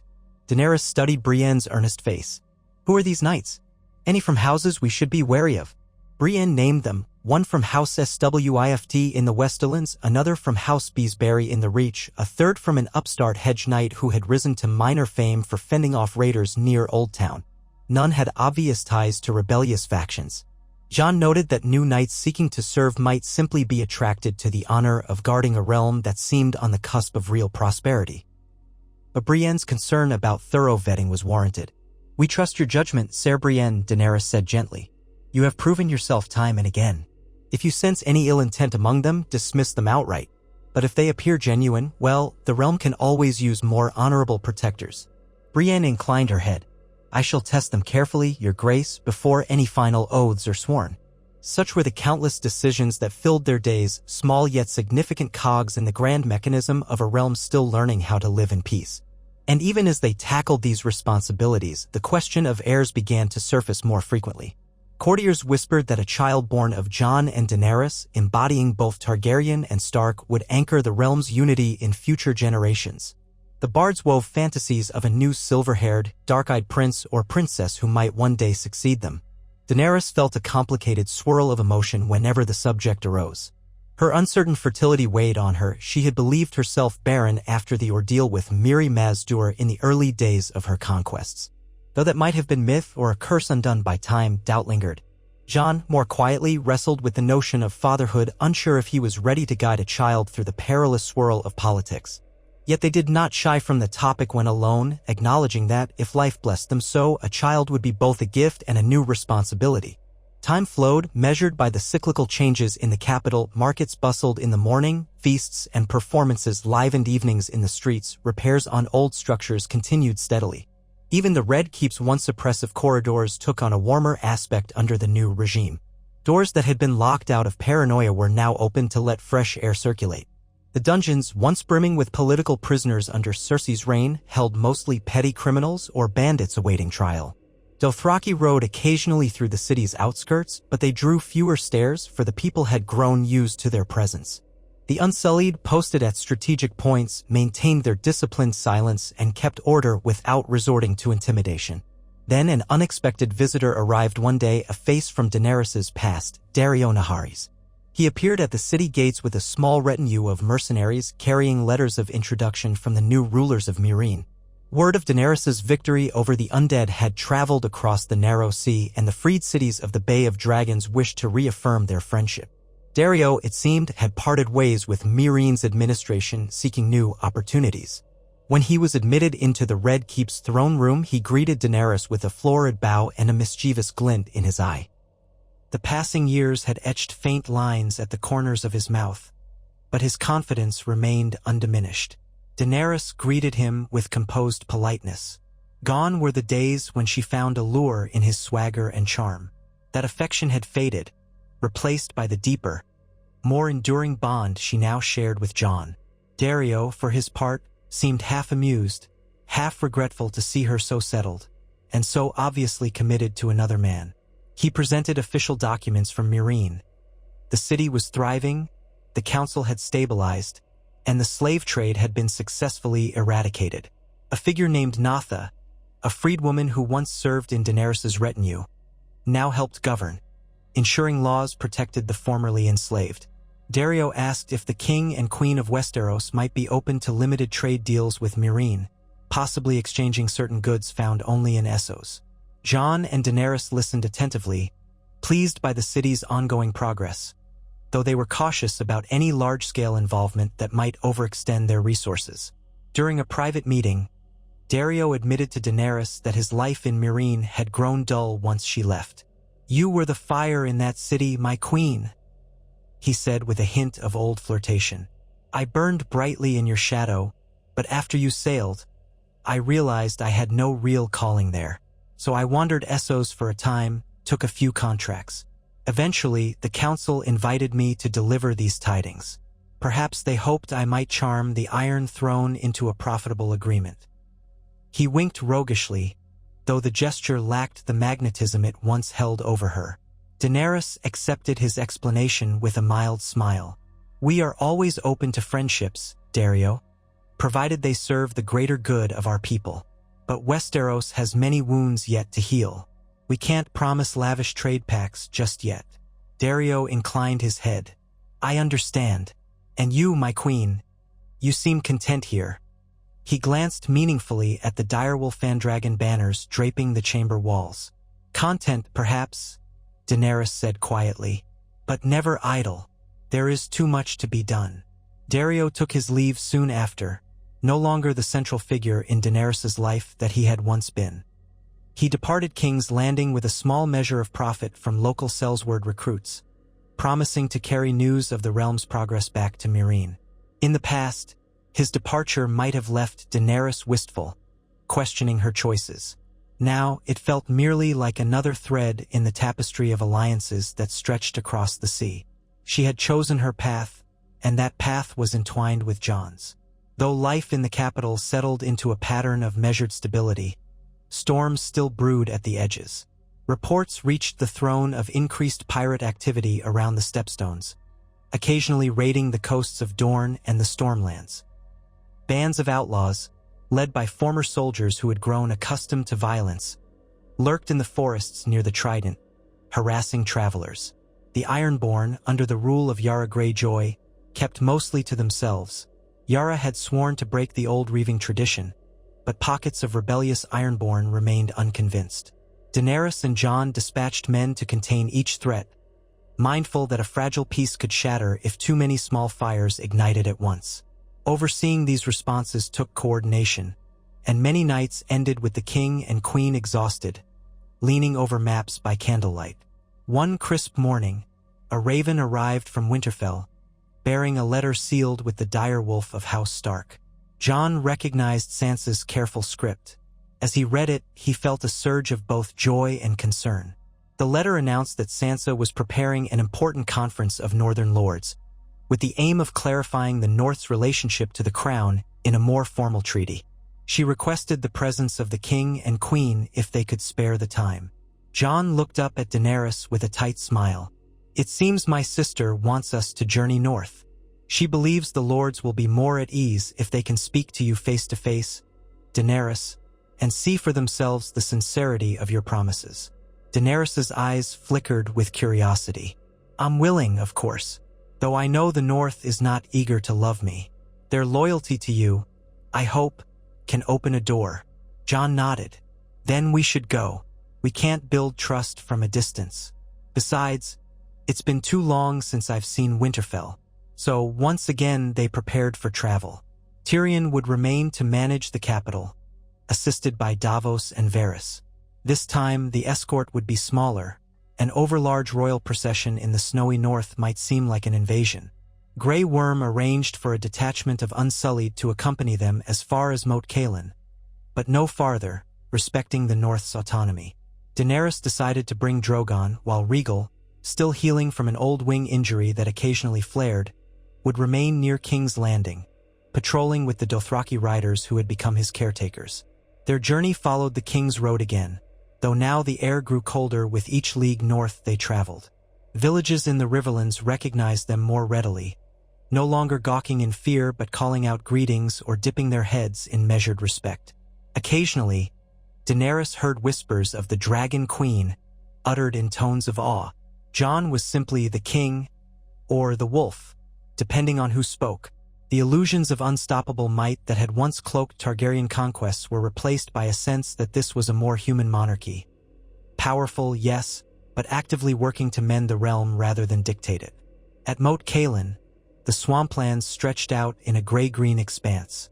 The old crumbling towers loomed over the causeway. Here, most of the Unsullied remained, establishing a temporary camp rather than pressing deeper into the north uninvited. Grey Worm stood by Daenerys' side as she dismounted. She gave him instructions to keep the peace, to ensure no friction with the local hill tribes or the men of the Neck.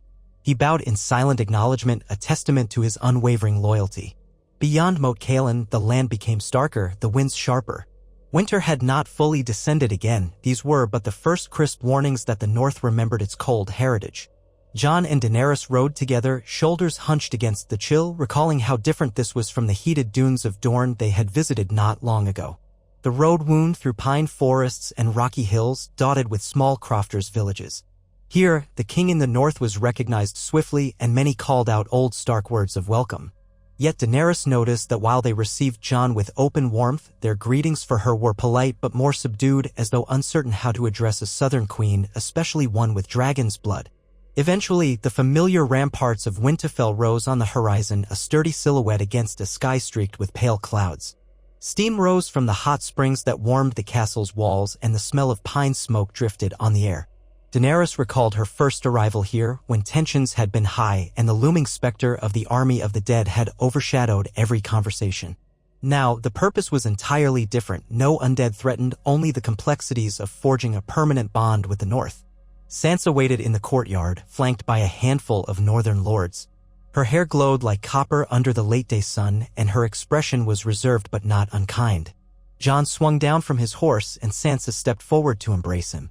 Over her shoulder, Jon caught sight of a flicker of genuine relief on her face. She greeted Daenerys formally, bowing her head. "Your Grace. Welcome back to Winterfell." Daenerys inclined her head in return. "Thank you, Lady Stark." A stable boy hurried to tend to Drogon, who landed beyond the castle walls with a gust of wind, sending snow swirling. The massive dragon's presence still caused a ripple of apprehension even among hardened northerners. Ho had witnessed dragons before, but Daenerys calmed the beast, whispering in Valyrian, ensuring he would remain perched without alarming the watchmen. Sansa led them inside, where the warmth of the great hearth enveloped them. The main hall of Winterfell was less grand than the Red Keep's throne room, but it felt undeniably more intimate, more like a true home. The direwolf banners of House Stark fluttered alongside a single banner bearing the combined sigils of the wolf and the dragon, a sign that Sansa had at least embraced the official union of the monarchy. Gathered in the hall were various northern lords, some older, some younger, each wearing thick cloaks of fur. They regarded Daenerys with careful eyes. Several recognized her from the dark days before the Battle of Winterfell, others knew her only by stories. All waited to see how she would address them. Jon stood beside Daenerys as he spoke to the crowd. He introduced her again, not as a conqueror, but as the queen who had come north to fight alongside them, who had shed blood in defense of all living. He talked of her pledge to honor the North's traditions and how the realm would prosper if the North, while enjoying autonomy in its customs, remained allied under a single crown.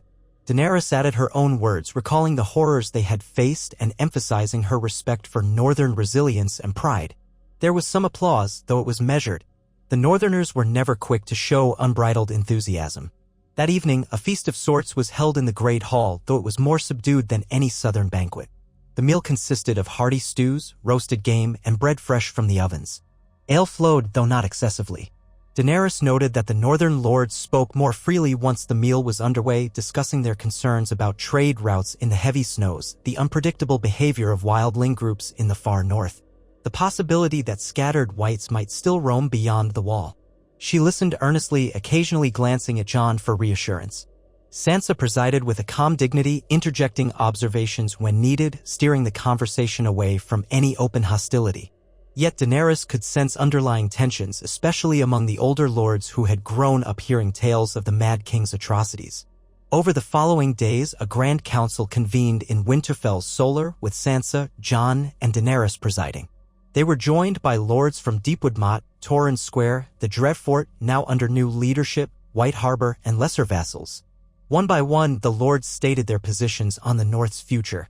Some insisted on near-complete independence, citing centuries of Stark kings before Aegon's conquest. Others saw the value in the crown's protection and resources, especially after witnessing Daenerys' dragons in action against the Night King's army. Sansa skillfully mediated, ensuring each was heard, but also nudging them toward a consensus that the North could retain its identity and laws while contributing to a shared monarchy. Daenerys spoke little at first, letting them air their doubts. But eventually, she stood, addressing them quietly. "I did not come here to claim what is yours. I came to preserve all that makes the North unique and strong. You have fought beside me, you know my steel. I ask you only to believe that the realm is safer, that our children's future is brighter, when we do not stand divided." Her words, delivered without condescension, seemed to soften some hearts. The negotiations stretched over a week, marked by chilly mornings, careful debates, and tense private discussions. Through it all, Jon remained the link between Daenerys and the North, leveraging the immense goodwill he had earned as the White Wolf, the resurrected hero who had led them through the storm of the undead. While some lords remained stubborn, the majority saw the wisdom in forging a balanced treaty. At last, on a frosty dawn, a final agreement was penned.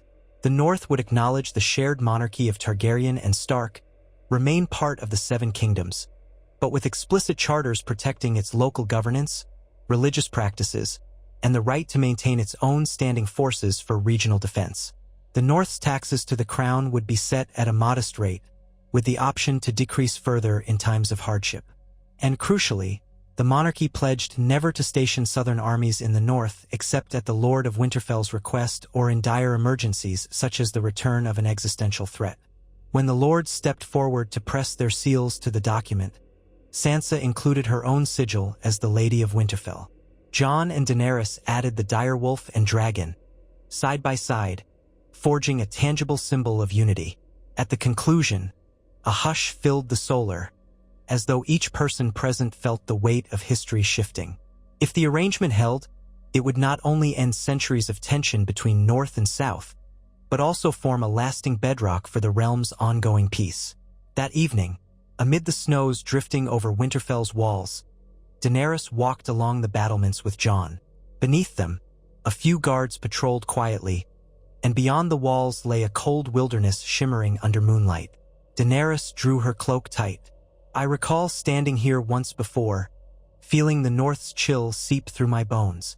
I never thought I'd feel at home in such a place. Jon turned to her, his breath visible in the cold air. Do you? Daenerys offered a small smile. Not as I do in the warmth of the south, but I see beauty here. The sky is so clear, and the stars so sharp. And the people, they're loyal in a way I've never known elsewhere. If they give their hearts, they do so completely. Jon nodded, gazing at the luminous expanse of snow. I was born and raised here, yet for much of my life, I never felt it was truly mine. I was the bastard, standing apart from my siblings. But now, he paused, searching for words. Now I see the North is part of me, just as my Targaryen blood is. I cannot deny either side. And standing here with you, I feel that my life has come full circle. She slipped her gloved hand into his. For a moment, they stood in companionable silence, the quiet hum of Winterfell's night enveloping them. Then Daenerys spoke softly. We've come a long way, and there is more ahead. But for now, let's be glad for what we've accomplished. Dorne stands with us, the North stands with us. Perhaps the realm can finally heal. Jon squeezed her hand gently. So long as we stand together, I believe it will. In the days that followed, they bid farewell to the Northern Lords, who left Winterfell with the promise of abiding by the new treaty. Some departed with lingering reservations, but most seemed willing to give the arrangement a chance. Jon and Daenerys lingered a while longer, cherishing a brief respite in the castle's relative quiet. Sansa showed Daenerys some of the renovations underway, an expanded library to replace the volumes lost in Winterfell's earlier sackings, a new orchard to bolster local fruit supply. Daenerys, impressed, suggested forming a knowledge exchange with King's Landing, allowing scholars to travel north and share learning, an idea that Sansa readily welcomed. When at last it was time to return to King's Landing, Daenerys and Jon departed with a modest escort, once more traveling the King's Road. The wind was sharper now, carrying the early promise of winter's bite, but their hearts were lightened by the sense of genuine progress. Passing Moat Cailin, they collected their unsullied guard. Grey Worm reported no incidents. Word had spread that the North and the Crown were in agreement, quelling any rumors of strife or conquest. Dragons soared overhead once they cleared the neck, a living testament to the alliance that spanned from the far north to the desert south. Back in King's Landing, Tyrion and Davos greeted them warmly. The daily business of ruling had not abated. Petitions piled high, repairs to the city walls continued, new disputes arose. Yet the mood in the capital was calmer than it had ever been, bolstered by news of the treaty with the North. It lent credibility to the idea that Jon and Daenerys meant to rule with fairness, not tyranny. They resumed their routines, aided by the small council. Tyrion had progress to report on new roads being built in the Crownlands. Davos brought updates on expanded docks to handle increased trade. Varys mentioned that Braavos had expressed cautious interest in stable commerce with Westeros, seeing that the Targaryen Stark reign showed no signs of collapse. Even so, each piece of good news came tempered with the knowledge that sustaining peace demanded unending vigilance. One evening, shortly after their return, Daenerys found herself feeling inexplicably weary. She retired early to her chambers, leaving Jon to finish a meeting with some Crownlands lords. As she sat by the fire, she tried to shake off a faint dizziness that had been troubling her for days. She chalked it up to exhaustion. But when Jon entered a while later, he found her pressing a hand to her forehead. He knelt beside her, concerned. "You don't look well. Shall I send for a maester?" She shook her head, trying to dismiss his worry. But the dizziness rose again, and she had to close her eyes to steady herself. "Perhaps," she relented softly. A maester was summoned, a thoughtful woman named Maester Avellini, who had replaced Pycelle's long line of questionable successors. She examined Daenerys gently, taking her pulse, checking her eyes and tongue, asking a myriad of questions about her diet, her rest, her overall health. After some time, Maester Avellini stepped back, her expression carefully guarded. "Your Grace," she said with a measured calm, "I'd like to perform a more thorough examination. There are signs that could indicate pregnancy." Daenerys froze, her heart pounding. She glanced at Jon, whose eyes widened in shock. For so long, Daenerys had believed she could not conceive, that the dragon's magic or the curse of Mirri Maz Duur had rendered her barren. Yet here was a possibility that upended all her certainties. Maester Avellini, ever professional, gently urged Daenerys to lie down while she conducted a more detailed assessment. Jon paced in the adjoining chamber, each moment stretching in taut silence. At last, the maester emerged. Her voice was quiet but firm. "Based on my examination, it is my belief that the queen is indeed with child." Daenerys felt her breath catch. She looked at Jon, seeing a mixture of awe, fear, and wonder across his features, probably mirroring her own swirling emotions. A child, an heir of ice and fire, uniting Targaryen and Stark blood in a single life. The implications staggered her. For the realm, for their personal bond, for the future of a monarchy that might pass into new hands one day. For a moment, a tremor of old fear jolted her. Memories of losing her first child, Rhaego, the horror of betrayal and dark magic.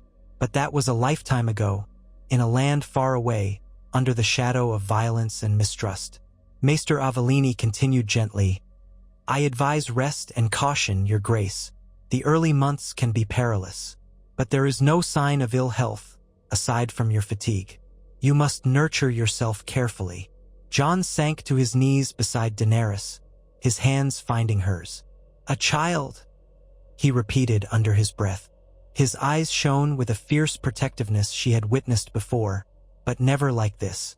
"We'll ensure you have everything you need. No risks, no battles." Daenerys, still trembling, managed a wavering smile. "It seems the gods, or the Lord of Light, or whatever force guides us, has decided to bless us." Her voice quavered. "I never thought this was possible, Jon." He pulled her close, pressing a gentle kiss to her brow. "We'll face it together. We always do." News traveled slowly at first, for Daenerys insisted on confirming the pregnancy with absolute certainty and making certain her condition was stable. But when they deemed the moment right, the king and queen announced to the small council that Daenerys was expecting a child. Tyrion's eyes went wide, and Davos exhaled in something akin to relief. Varys's expression was inscrutable, though a hint of curiosity flickered in his gaze. Word soon spread beyond the council, though Daenerys asked that it be done in a measured way. She wanted no frenzy or false expectations. The realm's reaction, when it came, was a mixture of excitement and awe. For many, the news symbolized the ultimate unity of Stark and Targaryen. The common folk whispered that this child might be the living embodiment of peace, the one who would inherit a kingdom free of the scars of past wars. Of course, there were those who grumbled, pointing out that royal births had long been preludes to civil strife and contested succession. But the overall sentiment was hopeful. For Daenerys, the next weeks became an exercise in restraint, limiting her public appearances, heeding the maester's advice to avoid undue strain. Jon, protective to a fault, took on more responsibilities, urging her to delegate tasks and rest. Yet Daenerys, with her fierce independence, refused to be cloistered away entirely. She still held audiences, still presided over council meetings. Even so, she conceded to shorter sessions and insisted on a chair rather than standing for long hours. Her strength waxed and waned, and some days she felt more like her old self, while others brought waves of dizziness or nausea. As the pregnancy advanced, all manner of noble houses and foreign emissaries sent gifts and congratulations. Even Prince Quentin of Dorne dispatched a caravan of luscious fruits and elaborate silks for the unborn child. From the north, Sansa sent a heartfelt letter of support along with a small carved direwolf figure, an heirloom once belonging to their mother, Catelyn Stark, which Sansa believed might bring protective fortune to Jon's future progeny. Gendry Baratheon, grateful for the crown's support in Storm's End, offered a cradle carved from oak emblazoned with the wolf and dragon sigils. Daenerys found her heart warmed by these gestures, grateful that the realm she and Jon had fought so hard to unify now celebrated the promise of new life. Inevitably, speculation arose over the child's name, their future titles, their potential betrothal alliances, even though the baby was still months from being born. Daenerys and Jon discussed it privately, sometimes late at night. Would they choose a Targaryen name to honor Daenerys' lineage, or a Stark name to reflect Jon's roots, or something entirely new? Jon, ever pragmatic, insisted that they wait until the child was actually in their arms before deciding. We've enough to worry about without making half the realm debate a name that might not fit. As Daenerys' belly began to show, she found herself reflecting on the savage path that had led her here, through Essos, through betrayals and heartbreak, through a war against the dead and endless contention for the throne. Now, she carried a living testament to a different future, one she was crafting with the man who had once been called the bastard of Winterfell. There were days she feared something would go wrong, that the fragile peace or her child's life would be snatched away by fate. But each time, she reminded herself, they had stood against the Night King, they had bested Cersei's treachery, they had forged alliances once deemed impossible. If any two people could protect a child in this world, it was them. The seasons turned. Snow dusted the city briefly before retreating, leaving crisp winter air that settled upon King's Landing like a mild hush. Daenerys' pregnancy advanced steadily. Maester Avellini remained vigilant, prescribing gentle exercises and improved diet and ample rest. Jon took on more tasks to free Daenerys from unnecessary strain. The small council adapted to this new dynamic, with Tyrion more frequently stepping in to manage the Queen's usual matters. No longer was it a realm on the brink of catastrophe each day, but a realm inching its way toward equilibrium. The roads built under their reign linked distant towns, banditry was at an all-time low, and the flow of goods reached corners of Westeros that had known only war and scarcity. Freshly minted coins bore the combined sigils of wolf and dragon, a detail that pleased Daenerys when she first saw them, tangible proof that she and Jon had truly bound their destinies together. At last, near the end of that winter, Daenerys went into labor. It happened in the late hours of the night, the city silent except for the distant clang of a watchman's bell. Jon was at her side, as were Maester Avellini and a small team of trusted attendants. Pain-racked Daenerys, fierce as dragonfire, and fears flashed in her mind, images of her lost son, the heartbreak in Essos, the warnings of curses. But Jon gripped her hand and whispered steady reassurances. She found her strength in memories of their shared victories, their unyielding promise to shape a gentler realm. Long hours passed, culminating with a burst of life's most primal cry.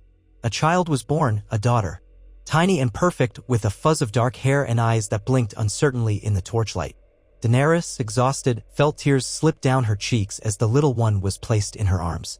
Jon, uncharacteristically overcome, pressed a trembling kiss to the baby's brow. They named her Riella in homage both to Daenerys' mother and to the new hope she represented. The news spread through the Red Keep with the dawn's first light. Courtiers whispered and cheered, and soon the entire city was abuzz with celebration. Bells rang from septs. Merchants gave out small treats to children in the streets. Across the realm, ravens carried tidings that the king and queen had a daughter, healthy and strong.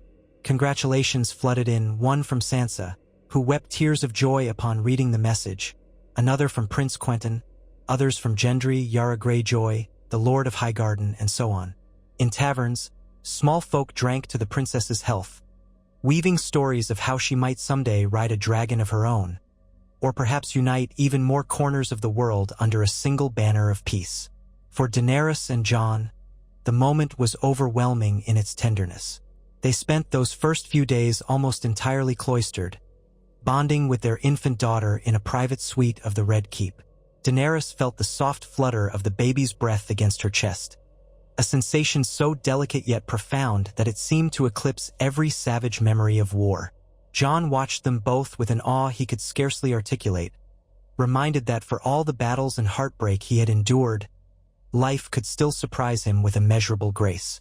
In time, Daenerys regained her strength, and they presented Princess Riella to the court. The hall was resplendent, newly decorated with fresh tapestries and garlands, a scene of cautious joy tempered by the realm's memory of past tragedies. One by one, lords, ladies, and representatives of foreign cities stepped forward to bow or curtsy, murmuring their respects to the tiny princess cradled in Daenerys' arms. Tyrion, beaming, joked about how quickly she might learn to speak, to which Daenerys quipped that perhaps Riella would surpass all expectations and give the council wise advice within the year. Laughter rippled through the gathering. It was a different kind of laughter than King's Landing had known under previous rulers, gentler, carrying the warmth of genuine hope. That night, after the court had dispersed, Jon and Daenerys sat in their private chambers, gazing at the sleeping baby in her cradle. Daenerys brushed a fingertip across Riella's minuscule hand, marveled at the baby's reflexive grip. "I never imagined," she whispered. "Not after everything." Jon's voice was hushed. "She's our future, Dany. But not just ours, the realm's. Proof that we can break free from the cycles that have haunted our families." Daenerys looked at him, remembering the first time he had called her Dany, how odd it had sounded on his lips. Now it was a name she cherished because he spoke it with tenderness. She smiled softly. "Then let this be the start of a new age. Our child, born of ice and fire, in a realm finding peace after so much bloodshed." She took Jon's hand and intertwined their fingers. "We owe it to her, to every child in this kingdom, to keep forging that path." Jon nodded, eyes shining with an earnestness that transcended old scars. "We will. Together." Outside, the soft hush of the city at night belied the tumultuous past that had engulfed these streets. Dragons still roost in the sky, direwolves still roamed the memory of the north, and the people of Westeros carried wounds that would take years to heal. But in the Red Keep, a once ominous stronghold where tyrants had plotted and spilled blood, a different sort of hush reigned. In a quiet room, the king and queen watched over their newborn daughter, hearts filled with a cautious yet unbreakable faith in tomorrow. No one could say how many challenges still lay ahead: further rebellions, foreign intrigues, the uncertain tide of future winters. But for this single moment, at least, the realm breathed in unison, a realm guided by the legacy of House Stark's honor and House Targaryen's vision, bound together by a love that once seemed impossible. And if the wind beyond the keep's walls carried the faint echo of a dragon's roar or the distant howl of a wolf, it was more a lullaby than a threat, a promise that the living fire of hope could endure, even in a land that had nearly been consumed by endless night.